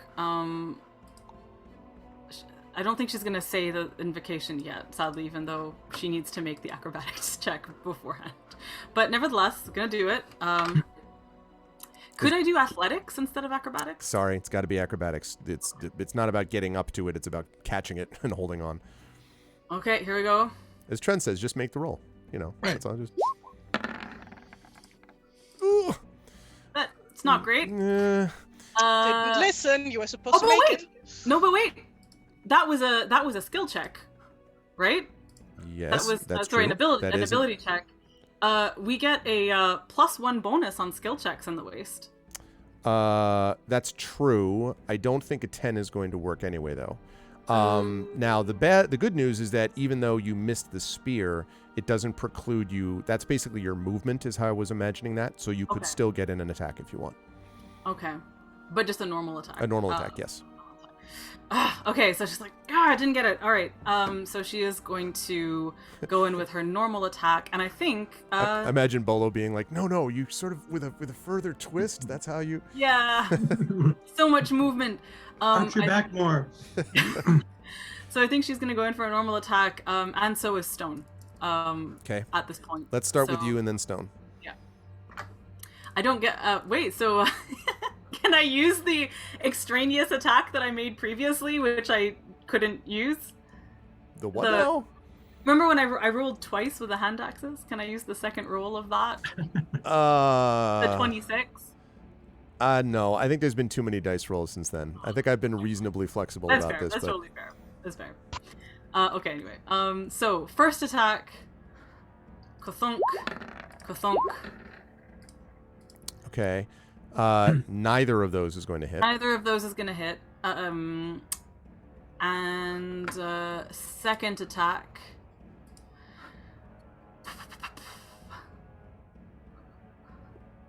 Kathunk. Kathunk.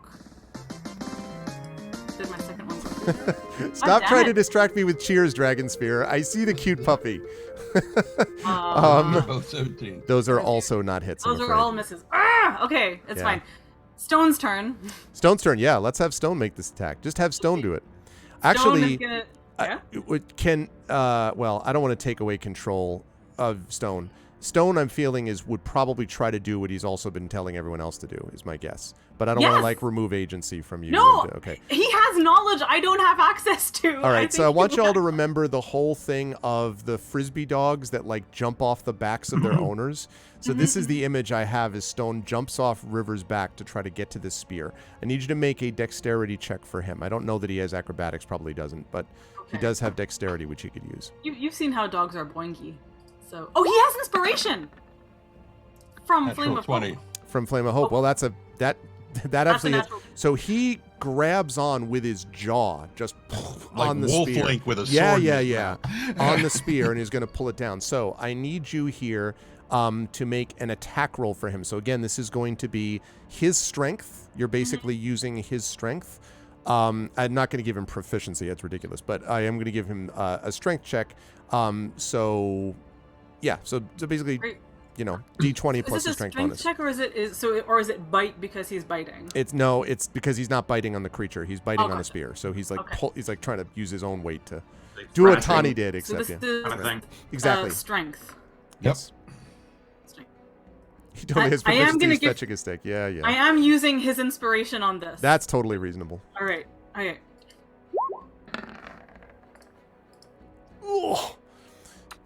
Man, I really wish that could have worked, but it didn't. Me too. I don't suppose he gets to benefit from my runes of something.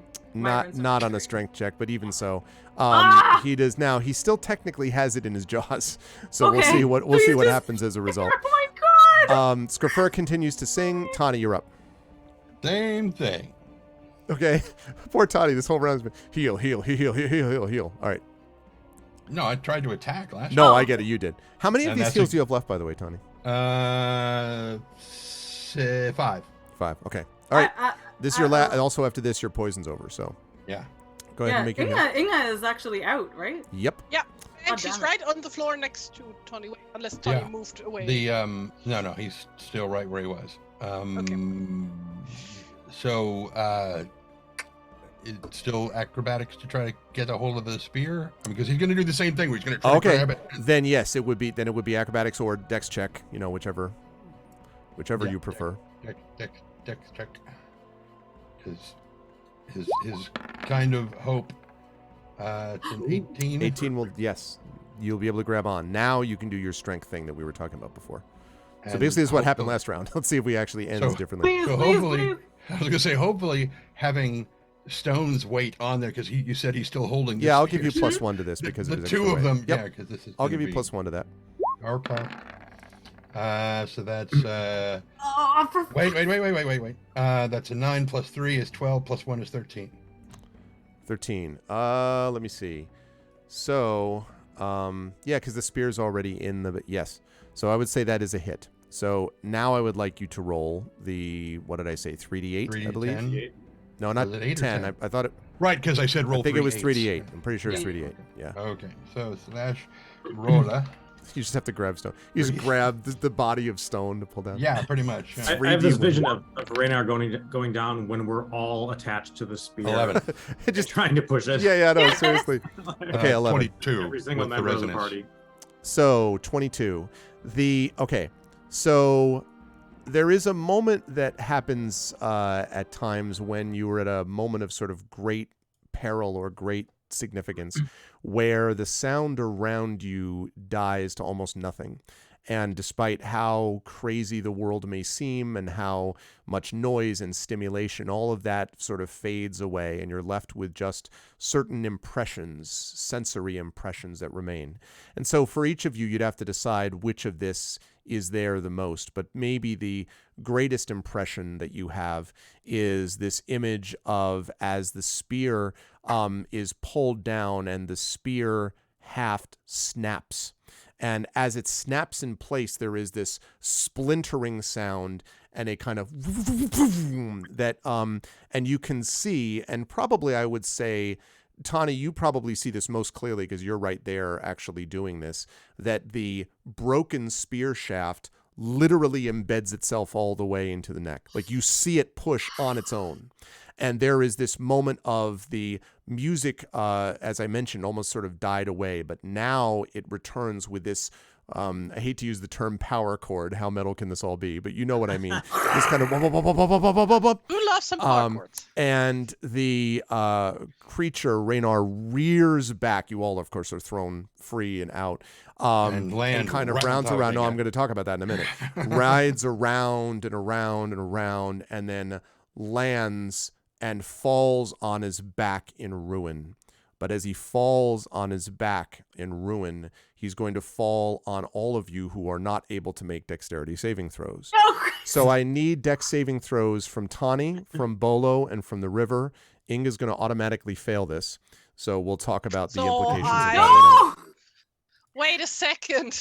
Does that mean I'm dead? We don't know yet. Let's find. We don't know. Let's all find out. let's, No, because like I mean, when I'm attacked while I'm on on death row, what it's called again? I forgot. Yeah, but this is not an attack though. This has to do. Okay. This is him falling on his back. We actually just dealt with this. It's funny. Trent and I just dealt with this in the Eberron campaign on Saturday. Okay, so I need Okay, everyone so to make dexterity dex saving saving throws throw. except Inga, please.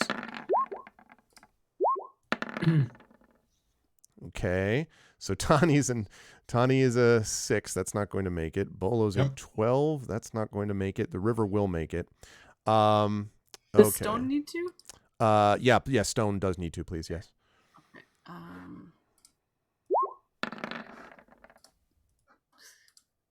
Oh boy. Okay, that's an 8 for Stone.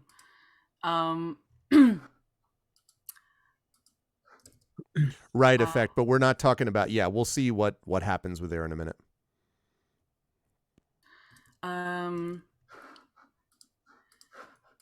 There's no chance that like River can use her, like try to like drag Inga. No way. No. No Okay. way. No time to do that. Okay, so he falls full on the town, splintering it into licks and gleeds. No. Bolo somehow miraculously did not make this one. Bolo, you were going to take 26 points of, I would call it crushing damage, but let's say bludgeoning damage. 26 points there. Okay. River, you did make it, so you were going to take only 13, although that is going to knock you out. That is gonna knock me out. Yeah. Let's see. Echo is gifted another tier 2 sub to Big Boss. Thank you, Big Boss. I mean, thank you, Echo. I beg your pardon. Welcome back, Big Boss. Thank you, Echo. Wow, 2 tier 2 subs. Thank you. Thank you for the generosity. Big Boss needs some inspiration. Well, let's say, like, who have we got here?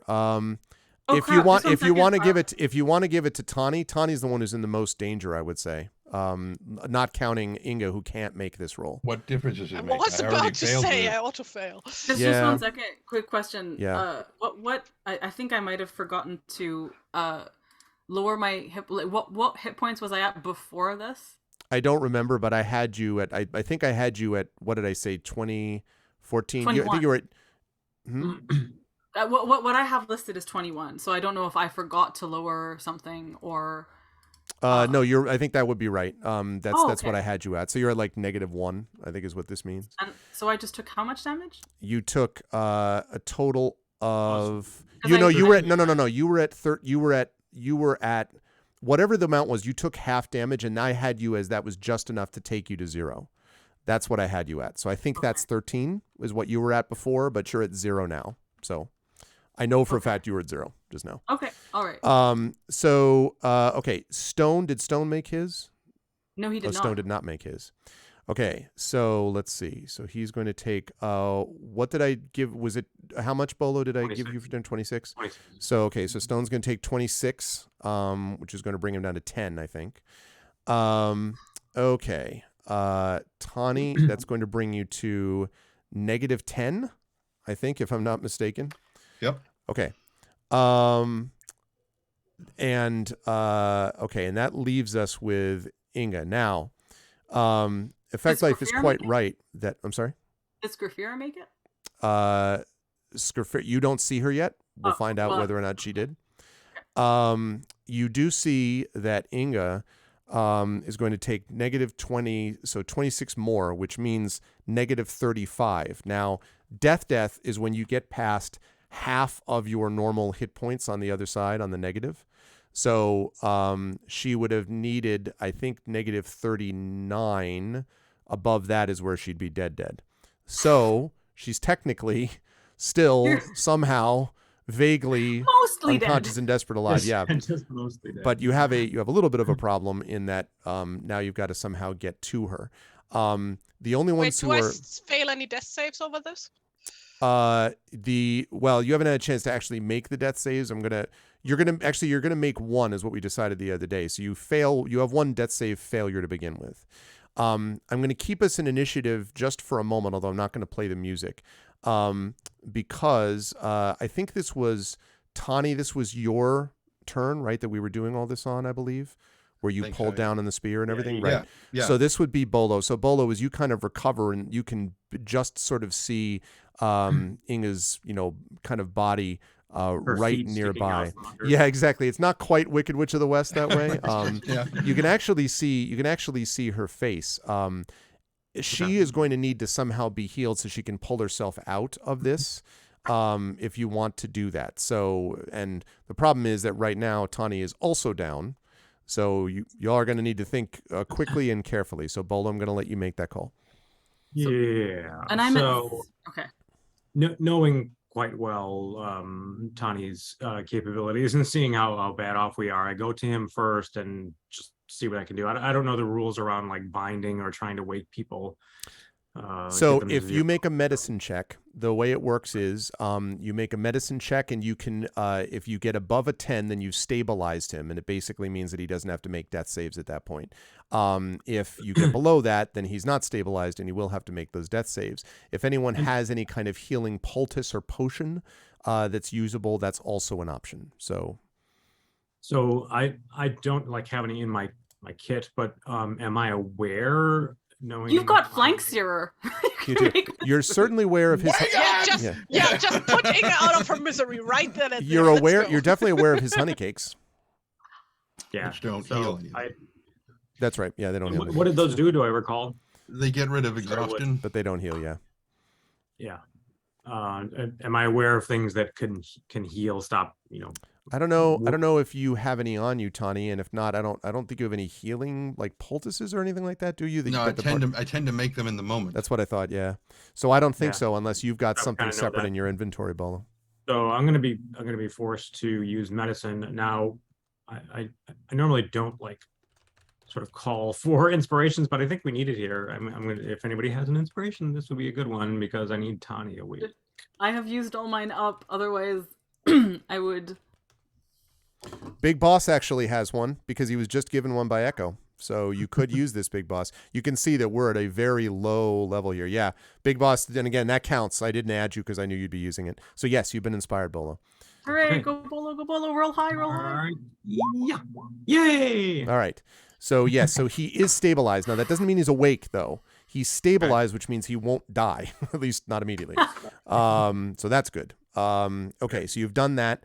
Inga, I need you to make a death save for me, please. And you've got one death save failure already. So you're Can I make that one in private, or do you want me to? Can you make that one in private? I would say, what the heck did you just do, Dragon? Hold on, I'm sorry. Dragon is continually trying to distract me, and he's doing a pretty good job of it. What did you just do? What did you do, Ray? So I think he has just re-upped his Patreon for the year. Thank you very much for doing that, Dragon Spirit. It's very kind of you. I really, really Run to appreciate Bruges, roll a d20, come back, and don't. Yeah, I know exactly. Oh, I went to Bruges this summer, so. See? I have a question as well about death save stuff. Give me 1 two sec. I'm questions. sorry. Just one second. Okay, so now I just responded, Tari. So that works. Okay, public roll, yeah. Yeah, I was just wondering because, like, from other games I'm used to, hey, make your death saves in private, and no, you can only make it in if public. the but other what'd you say? characters check if the character's still alive, then they Right. will. Right. Okay, so you said I'm already automatically have one fail, correct? One fail. Yeah. Okay. Woo, an Okay. 18. One fail, one success. Okay. Hey. River, speaking of your turn, it's your turn. You also need to make this death save. You said you had a question about it? Yes. So I'm at 0. Yes, correct. 0 is death save territory. It's not Yes. -1. Okay. So other question is, if hypothetically speaking, she were to be brought back to 1 hit point and had a thing that she could do that gave people healing dice, would Inga be able to use that? I don't think so, because it's a matter of like you're essentially inspiring them to do stuff, and I think that Inga is currently trying to venture beyond this mortal plane. I'll have to look at the description, but let's worry about whether you come back first. It's Flame of Hope as well, basically. But yeah. Okay. Cool. Obviously, she also has Staunching Song of the Blah. That's but true. Anyway, so medicine is what we're looking at here. Medicine. You just make a death save, which is just a d20, flat d20. Sorry. All right, here we go. Everyone's throwing death dice. Yeah, Aaron, it's been a little. Just click the word death save. Yeah, but this is also a saving throw, so it should also be affected by our runed axes. Right. So you would get your runed axe. I mean, the runes of victory. No. Runes of victory. I don't. Well, actually, wait a minute, because it's saving throw. Yeah. It's specifically. Yes, but you would need to be wielding the weapon while being. No, I think they just have to be on her. Well, yeah, it does say while bearing a weapon. So yes, I would say that's +1 to all saving throws. Yeah, that's fine. Great. You are bearing it. Inshallah. If you were swinging with it, that's another thing. Looking at where does the death saving throw live again? Right in the middle, right below your temporary hit points. You see successes, failures. Okay, so you can hit death saves. Okay. Yes, just click on the word death saves. Words death saves. Success. Yay. Very popular roll. Okay, so we have another success. Okay, let's see. Stone is at 10 points. And so I don't. Can Stone make a medicine check? I mean, not really. I was thinking about that, but no. I need Tawny to make a death saving throw for me, please. No, I'm stabilized. Oh, that's right. That's right. I forgot. You are stabilized. Quite right. Okay, that brings us up to Bolo then. Is he? How does one wake from being? Does that bring him to 0? It brings him to 0, but he's got to get healed. Is the problem? Or you wait for an hour, and I will recover 1 hit point. Right. That's true. But we don't have that kind of time. Right. So what? Do I do medicine again, or to get him 1 hit point, or no? I think at this point the best option that you've got is to try to either go around and stabilize everybody else, or I don't know, explore Zarakan Bar for the leftover healing. I mean, I don't know. I'm thinking. So I will. Is Scrafira also knocked out, or did we not know? Well, you don't know. That's what I'm trying to find out. So as I'm going to Inga, I'm calling out, Scrafira, are you here? We need your help. No response. I'll go and try to stabilize. Okay. What? You hear no response from Scrafira. Okay. And you don't see her, but there is a body of a dragon. Purely narratively, I am saying that Stone is totally licking River's face. Mm-hmm. So do none of us have healing potions? Would I know that? Those Are healing potions even a thing in this setting? Not really. Not very Not much. really, but like There's our poultices occasionally, but our healing potion is ambulatory and named I know, Tawny Bear I know. the Hearth. Yes. We see the problem that we might run into. Well, if we have like backup. Bolo would know that Inga has like a bottle of booze on her. So that makes any what difference. may end up having to happen is you may end up having to try to stabilize everybody and wait for that hour, Just wait. and just get that. Alright, that may be so- the best you can do. Yeah, I will try to stabilize Inga. No. Unfortunately, a failed medicine check does not make things worse, at least. So it does not succeed. That brings us back to Inga, who has one I will success, down a one little bit of fail. that booze though. Also, I would Yeah. like to mention to our dear viewers that if I get a crit, I'm dead. A crit fail, then I'm dead. failure. So, Do you have any remaining inspirations? I think everyone's used theirs, though. There's like Yeah, no one here that has any more because we've used the channel inspirations for the month. Prince Justin, Red Lair, Shadow Mage are not here. Classic or JLC are not here. Wayman Wolf is not here. Dragon Spear God, is here. So do you know what the frustrating thing is too? Is that like I know you're here. Oh. Do you have one? Oh, you have one left, Dragon Spear, because of the Patreon support? Okay, Dragon Spear's got one. He's got one left. He's got one final one. But is he going to use it? That's right. He The asked thing me I if there wanted- anyone left. So. the thing I wanted to point out is just that like Bolo was And not he does- with us when we had the Elbereth Blocks. adventure, and so can't even like Right. invoke Elbereth and stuff. Right. Anyway, okay. Because if I get a crit fail, then I'm dead. That's awful, Runel. So Dragon is going to, I think Dragon's going to inspire you unless I'm mistaken. Yeah, so again, I didn't Yay, add that Thank because you, I know. Dragon Spear. And now the I'm using current that chat really is out. Go ahead. I'm Inga. using that inspiration. This has got to be the most inspirations ever used in a single session, I think. Oh, Wow. Yikes. Well, at least that's it a wasn't a crit failure. fail. That's one success, Yeah. two fails. Okay, brings us down. Brings us down the river. River has one success so far. River, let's make this death save. Okay. All right. just roll a 20. If I roll a 20, do I just come You back? actually Yep. you actually get a hit point. You Oh. like you do the Please. type of Oh my thing. god. Okay. Please. Not a 20, but a good roll. Two Okay, successes for you. The 17. I have to keep remembering it's +1. Tani is Yeah. stable. Bolo, back to you. If you get 3 successes, you are stabilized. Correct. And if you Okay, get wake 3 up. failures, you're dead. All right, I am trying Inga again. And any inspirations? They're No, there are they're none. out. The chat is All right. completely blown. Okay, They are here we go. used up. But if you fail, you don't. You lose nothing. But you But succeed. you did succeed. So that was good. Stabilized? So You're Inga- stabilized! so Inga's Stabilized! stabilized. Okay, so that just leads us to. So Inga doesn't have to roll against. That leads us to the. So I'm at 1 hit point, but still unconscious. No. 0. Hit Zero. points Zero. and Zero unconscious.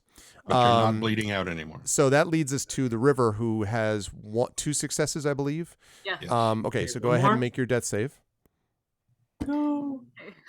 I'm just imagining like Stone licking me back to life. Yeah. Well, Echo, Yeah. if you want to use your last one, poor Echo, he's been trying No. to save it. I'll Oh. save it. Oh man. You can really? you can use it if you want, Echo. I know you wanted to hold on to it, but if you can use it if you like, it's up to you. Just tell me if you're using it or not, though, because I got to move this forward.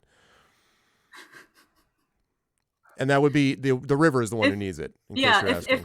if I can you are so mighty, you're so mighty. All right, so Echo is inspired. Okay, now and for real, everyone is now completely out who's here. Okay. So And this is at +1 as well. right, Success. go ahead and 3 roll the second successes. Oh, the second one, that's right. Oh, right. Yeah. because you know. Yeah, maybe get a 20. So no matter what, you wake up. Okay, well I'm glad it was not that. Let's go with that other one. Let's go with the other one. So okay, so I'm stable. No, you're And- awake. That's 3 successes. You are awake. I'm awake! Yes. I think. No, I don't think that's right. Oh. Let me just make sure, but I don't think that's right. It would be so good Pretty if I sure were, that's not right. because if it were, then I could actually No, heal you're everyone. unconscious still, but you're at 0 hit points. But you Okay. don't have to roll any more death saving throws. That's what I thought. Okay. Okay, so let's Oh, talk gosh, a little bit make about this- what happens as Okay. this is here. Go ahead, so, Bolo. So wait. Yeah. So as I see, I'm like frantically running between all 3 because I'm worried that they're going to get worse. Yeah. But once I'm convinced that they're like, okay, I'm immediately starting a fire and beginning to make a meal with flank sear. Yay! Oh, nice. Oh god, the vision of just like in the waist, cook us With the some body dragon of the meat. dragon right there. Yeah. The body of the dragon is right there. But But just like, actually, no, before thinking of the dragon meat, I'm just imagining Bolo in the waist, the only person awake with Stone. Stone would totally go up and nuzzle you. Yep. yeah. So let's talk a little bit about what happens as you're making this meal. A fierce snowstorm blows down from the north. Within basically a half hour or less, Bolo, this snowstorm goes in. Is the blizzard the result of the dragon's unnatural fires being quenched and allowing winter to reclaim its rightful place in the mountains? Or was this storm sent from elsewhere, from whatever force had enhanced Raynor's wrath and power before this? Either way, it turns out to be somewhat of a blessing for all of you, because as you were able to recover enough, you were given cover to escape the remaining orcs. Because you may remember there are a whole bunch of orcs that are sitting around there who were all notified by the blowing of war horns and so on. But this snowstorm actually shields your path, shields your retreat. And so it allows us to see what happens with them, because we do need to talk about a few of the characters here that were met along the way. Lord, first of all, the people that you knew right there. Greystroke, as I mentioned, is dead. Her foolhardy bravery may have been the only thing that in the end made it possible, or not the only thing, but one of the only things that made it possible for you to be able to defeat this dragon. And her tale, her legend, grows in part because her long companion, Skerfira, who did not die, I feel like Tiny Tim, who did not die, Skerfira, who did not die, goes home in grief, but writes a series of songs that become later on known as the Lay of Greystroke and the Silver Beast. And this song is spread throughout much of Wilderland and Erebor and makes reference to those who fought on behalf of those who were there, and makes reference to all of you. She also writes a manual on the slaying of dragons. And while these are all great successes, her good humor really never returns. There is always a kind of sadness about her from this point forward. Lord Elston is given a burial befitting, and a celebration and a ceremony befitting one of his stature and rank. And in fact, King Bard sends people out to find his body, basically other adventurers out to find his body and have it returned to Dale. And it's considerably safer to do so with the fall of Raynor. And the body is brought back. Dale enters a period of mourning, and yet there is somewhat a lull in the dwarven human hatred problems that we've been discussing as a part of this campaign while that is going along. Utgash remains in his spot in the rubble.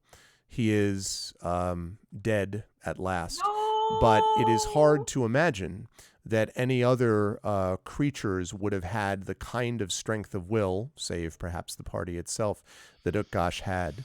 And it is sometimes said in legend that those who wander into the blighted lands will occasionally see silhouetted against the moon a creature arms long going around, occasionally looking off in their distance and growling in rage and anger before continuing along his path. Some swear that it is a creature whose face is burned, but of course these are certainly all legends. The Greystroke, Skerfira, Elston, Kuldry, the one who had originally run the place where you ended up having the dwarves, comes to a bad end. He ends up at one point going mad. Some say that he is haunted by his ghost. Kuldry being the head of the brothers Kuldrum. Yes.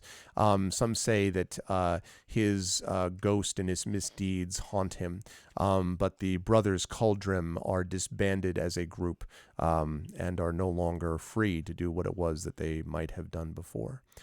You, of course, as the party, are richly rewarded by King Dane, not having only done what was necessary, but also having revealed to him that there may have been more behind the dragon other than the dragon itself.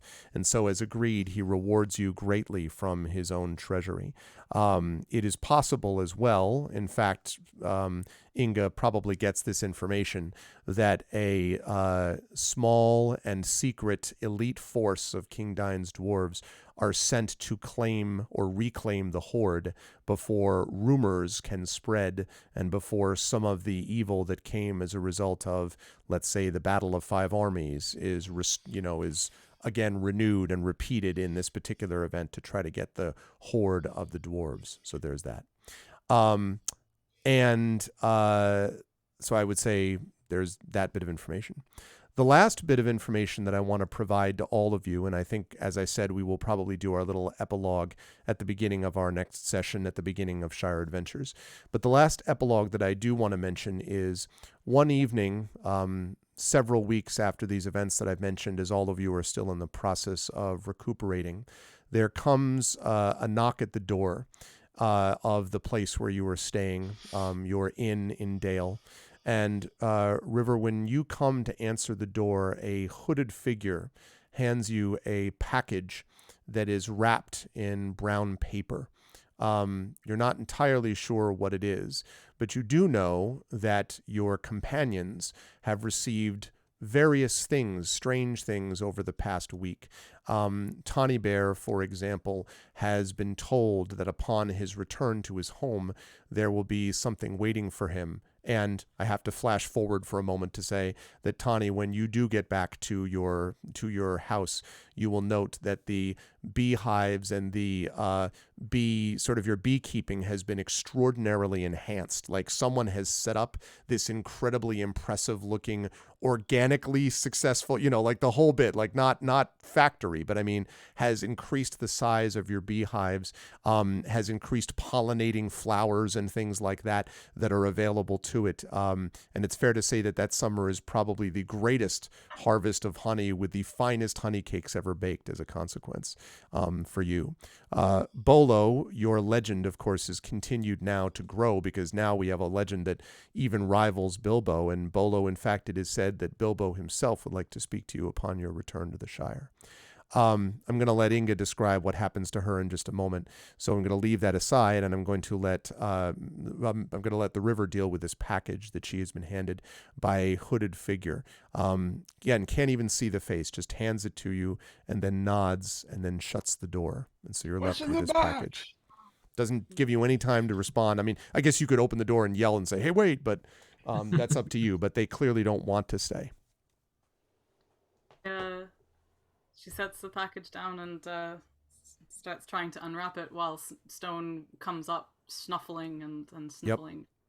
Yep. Stone, who has, several scores on his back and his side, but is, healing in his usual way. Frankie, of course, on the hearth, maybe pinned, maybe perched right above the hearth, and perhaps eyes closed underneath his wing. Sure. Can we move this to the Erebor instead, to Inga's home? Because sure, we can do reasons? that. Absolutely, okay. We can do that. Yes. Okay. But everything else I just mentioned happens. Yeah. So as you're opening the package, you finally catch a glint of silver. And as you open it up, you can see that in the package is a battered and heavily damaged, almost destroyed harp. It is your harp, but all the strings have been broken but one single string. And when you, assuming you try to pluck that string, the note is as keen and in tune as when you first received it. Now I want to cut to Inga. You're going to get the last word on this story. Okay, so I would like to rewind a little bit. Yep, that's fine. Back to when the dragon fell. Yep. And Inga was still knocked out. And you guys can decide who is there when Inga wakes up. Who's closest by or notices her waking up first. Yeah, I truly want to believe that eventually River regained one hit point, did Flame of Hope, gave everyone the D6 to wake up. Then Tawny took over healing, and we're all healed now. But anyway, so and yeah, River will absolutely be hugging everyone closely, probably. Okay. So, like, unless someone pulled Inga out from underneath the dragon before she woke up. Yeah, of course. Yes. Okay, so basically then Inga wakes up with all of us looking at her going staring. It's like some scene out of The Abyss. Like, she had a strong heart. So basically when you pull out Inga from under the dragon, you see her legs not looking great. And as she then later finally wakes up, she says, I can't feel my legs. Oh no. Well, I leave it to Tawny, I suppose, but I just I was going to say Tawny would immediately start, looking into it. Yeah, does not look great. Sorry, guys, but I think you're gonna have to carry me home unless you can find us a horse. Carry you. We'll carry you wherever you need to go. So, yeah, on the way back, and then back at the Erebor, and after all that time has passed, not looking any better.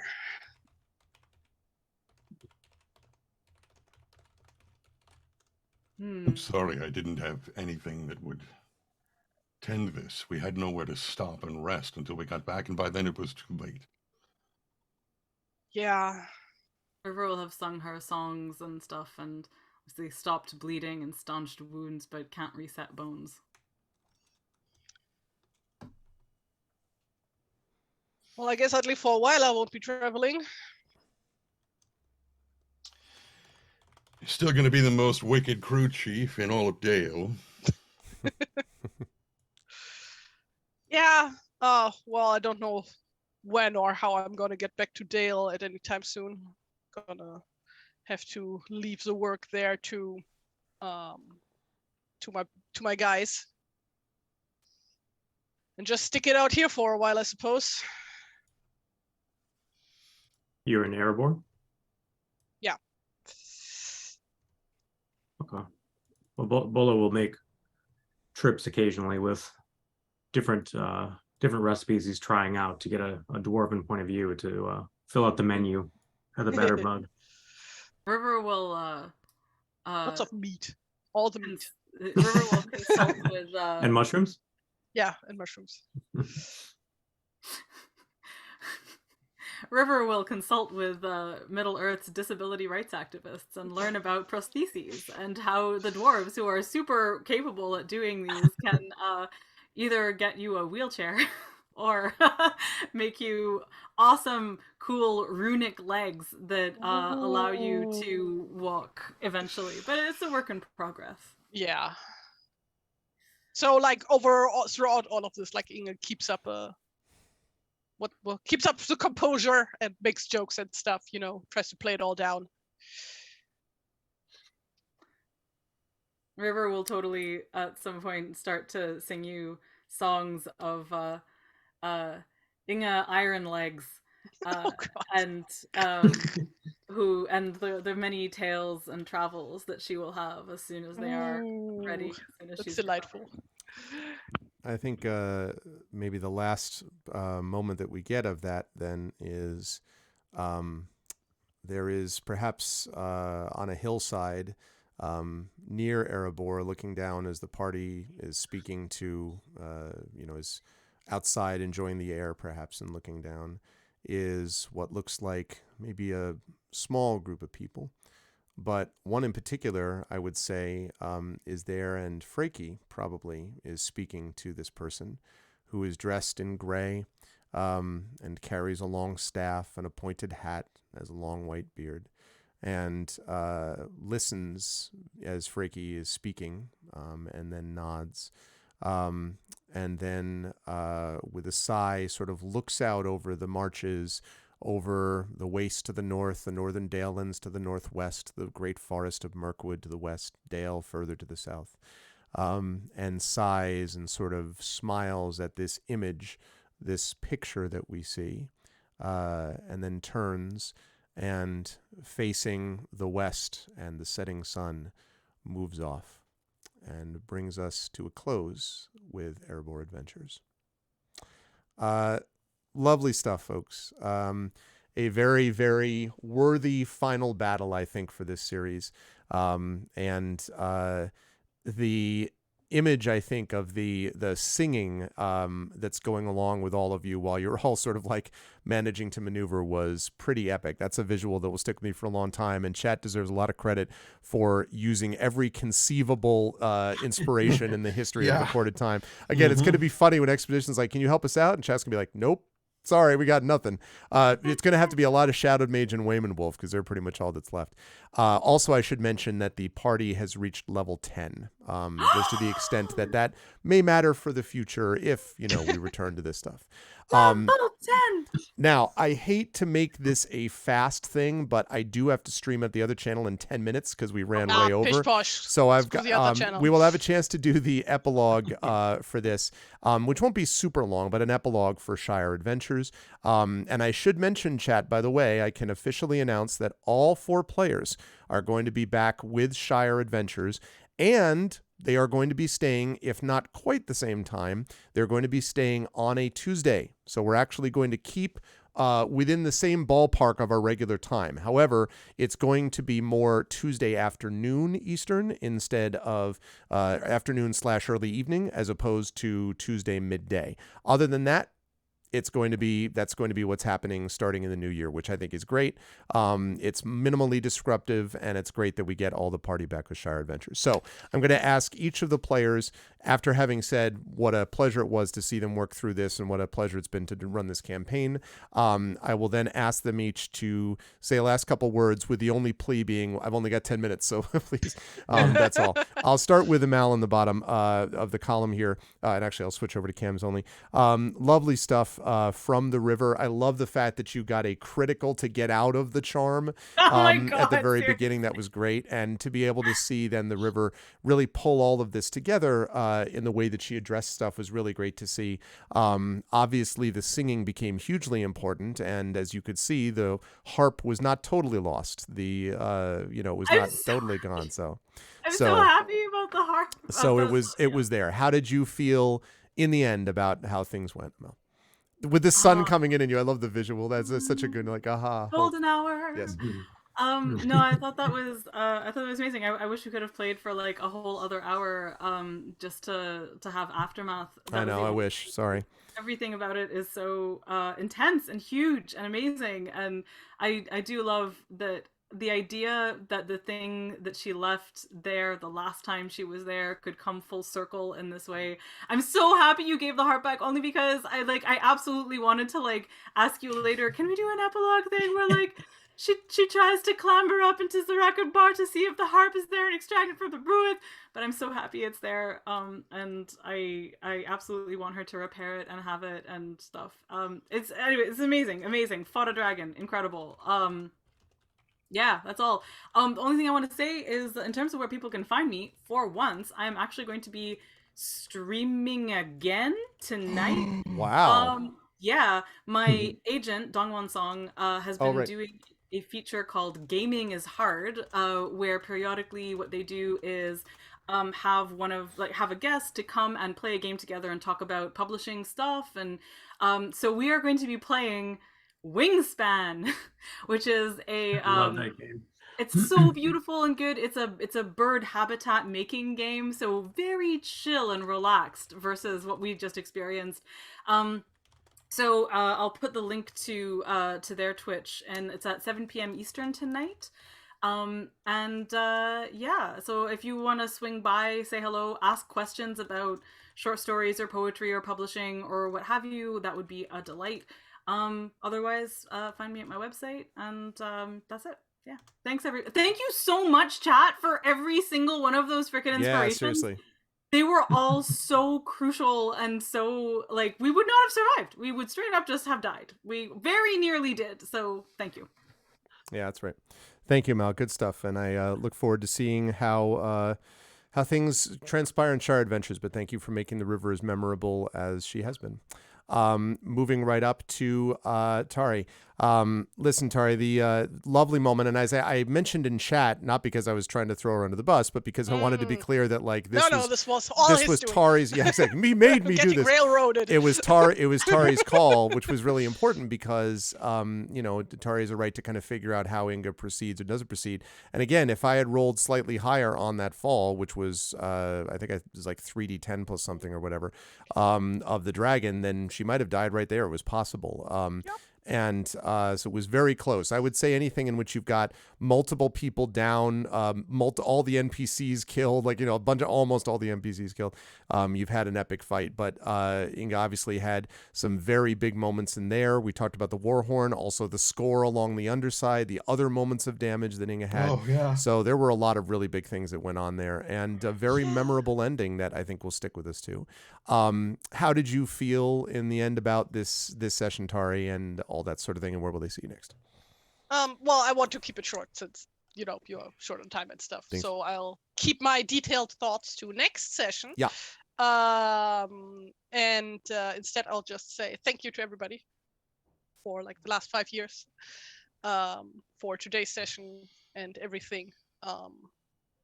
And like Amal said already, like, huge thank you to the viewers, especially for today. Yeah.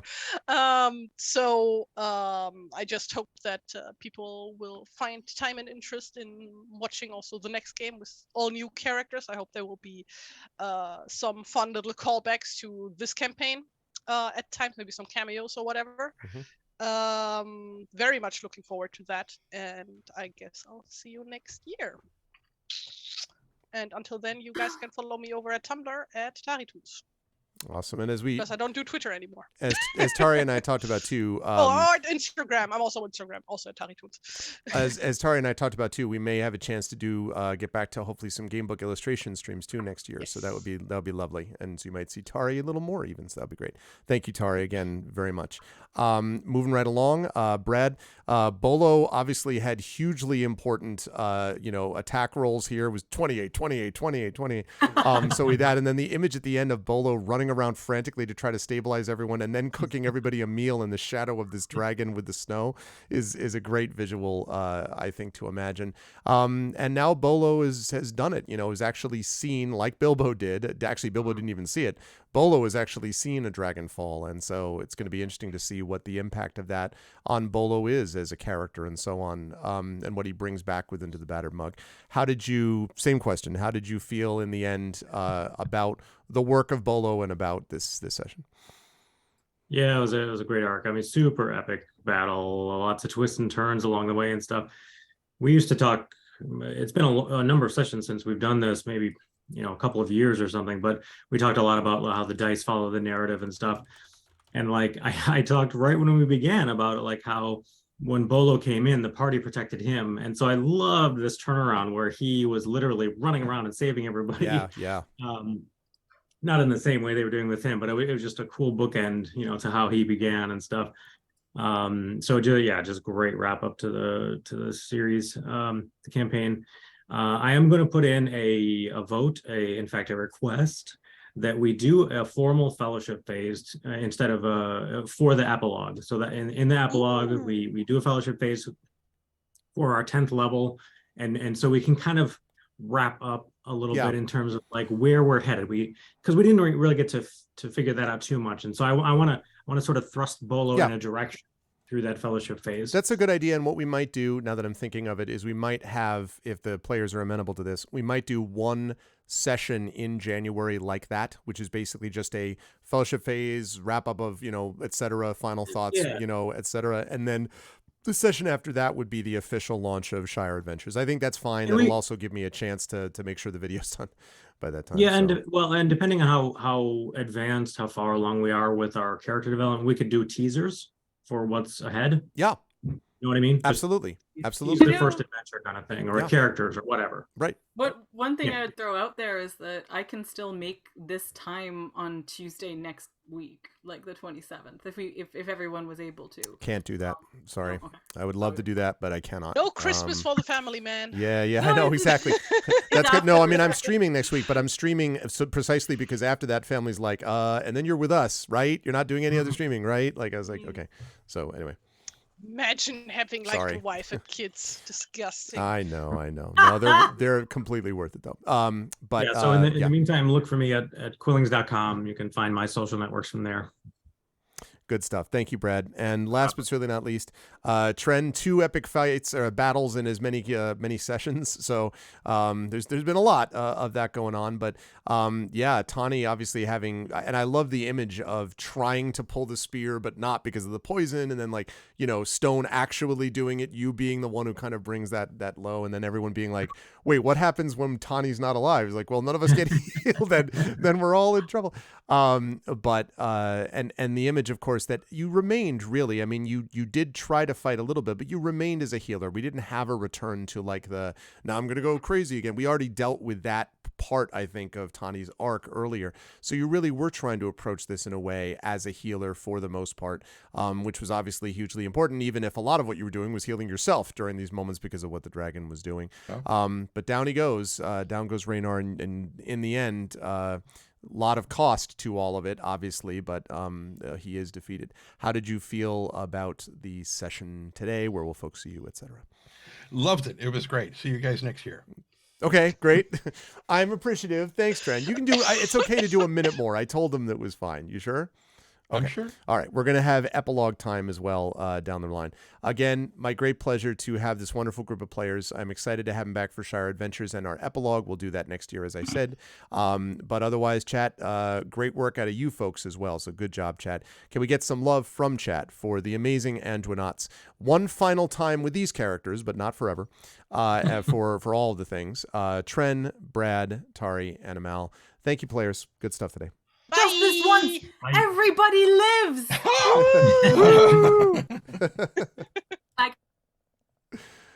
Oh, good stuff. And very good turnout today as well. I know that maybe part of that is because it was like, it's a finale. But it was great. I have got to very hurriedly get over to GOG and set up over there. I did tell them I was going to be a few minutes late, though. This was great. What an incredible pleasure to be able to stream in a world that Tolkien is hugely important to me, as everybody knows. I teach him. I was deeply inspired by him as a kid. It's what got me reading in a way in the first place. And this kind of work and getting a chance to feel there is this sort of bittersweet nature to all of Tolkien's work was great. So I do want to thank Cubicle 7 for having made that Adventures in Middle-earth system in the first place. It was something we really enjoyed, and I hope Chad has enjoyed it as much as we have over the last 5 years. Here, as we go forward, Shire Adventures is going to be next. As you heard, players, I'll announce what the sort of change is in terms of scheduling, but I can say that we will have our players back, and that will be continuing to happen going forward as we move into the new year, as we have Shire Adventures, new characters, new adventure, and even a new system, because this is being done by Free League, the one that we're doing, sponsored by them.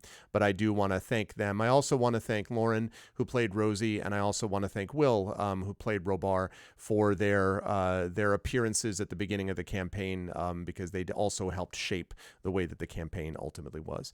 Thank you, last of all, to all of you, chat. Wonderful stuff today from everybody. We needed all of your inspirations. It is going to be funny to hear the Expedition folks and the Saltmarsh folks being like, wait, what? Where's all the inspirations? But they were all obviously needed and used, and this is exactly what they're there for. So I hope it was as epic as a finish as I hope it all deserved. So thank you for being here. And if you liked this, again, what I would say is please spread the word to everyone else and let them know that this is the kind of stuff we try to bring here. Not always at this level of intensity. It depends on the session, and not always with combat. A lot of times not combat, doing other things as well. But thank you so much for that. All right, I got to hurry up and get out of here so I can get over to GOG, start doing Pen and Pixels, and do some Road Warden. If you like what you saw and heard, follow the channel. Please support with all the things. I'm not going to go through it. You already know the drill. Thank you, thank you. And thank you to my wonderful viewers. This I will always do. My wonderful mods, Rudnell, Chaotix, Dragonspear, Emily, Tari, Trifid. Thank you so much to all of you. Thank you so much as well to my Patreon supporters and subscribers. So many of you that re-upped with the Patreon today, which really helps, and resubbed. Thank you, thank you. Thank you as much to Rudnell, to Chaotix. Thank you to Dragonspear, Emily, Tari, Trifid, Echo, Effect Like, Wispy Song, Big Boss, Aren't, Live Suing, Trend. Thank you, Echo, for all the gift subs today, and for everyone who was paid it forward and all that stuff. Thank you, thank you. Thank you to my wonderful viewers. Thank you to Madden, to Amal, who of course supports the Patreon as well. Thank you to Black Fury. Thank you to Door Marked Pirate. What a great name. Thank you to Drapsnet, to Gon Eden. Hi, Jen. Thank you to Galadriel Bot, who's totally not a bot. Thank you to Genbu Knight, to Hillness, who is a mod but must have been lurking. Thank you to Holtz. Thank you to Jagtress, Lakaylee, Lenaray, Nari. I know who Nari is. Thank you to Nonstop, who's also a supporter but must have been lurking. Thank you to Schnera, to T-Bank, and Zyphim.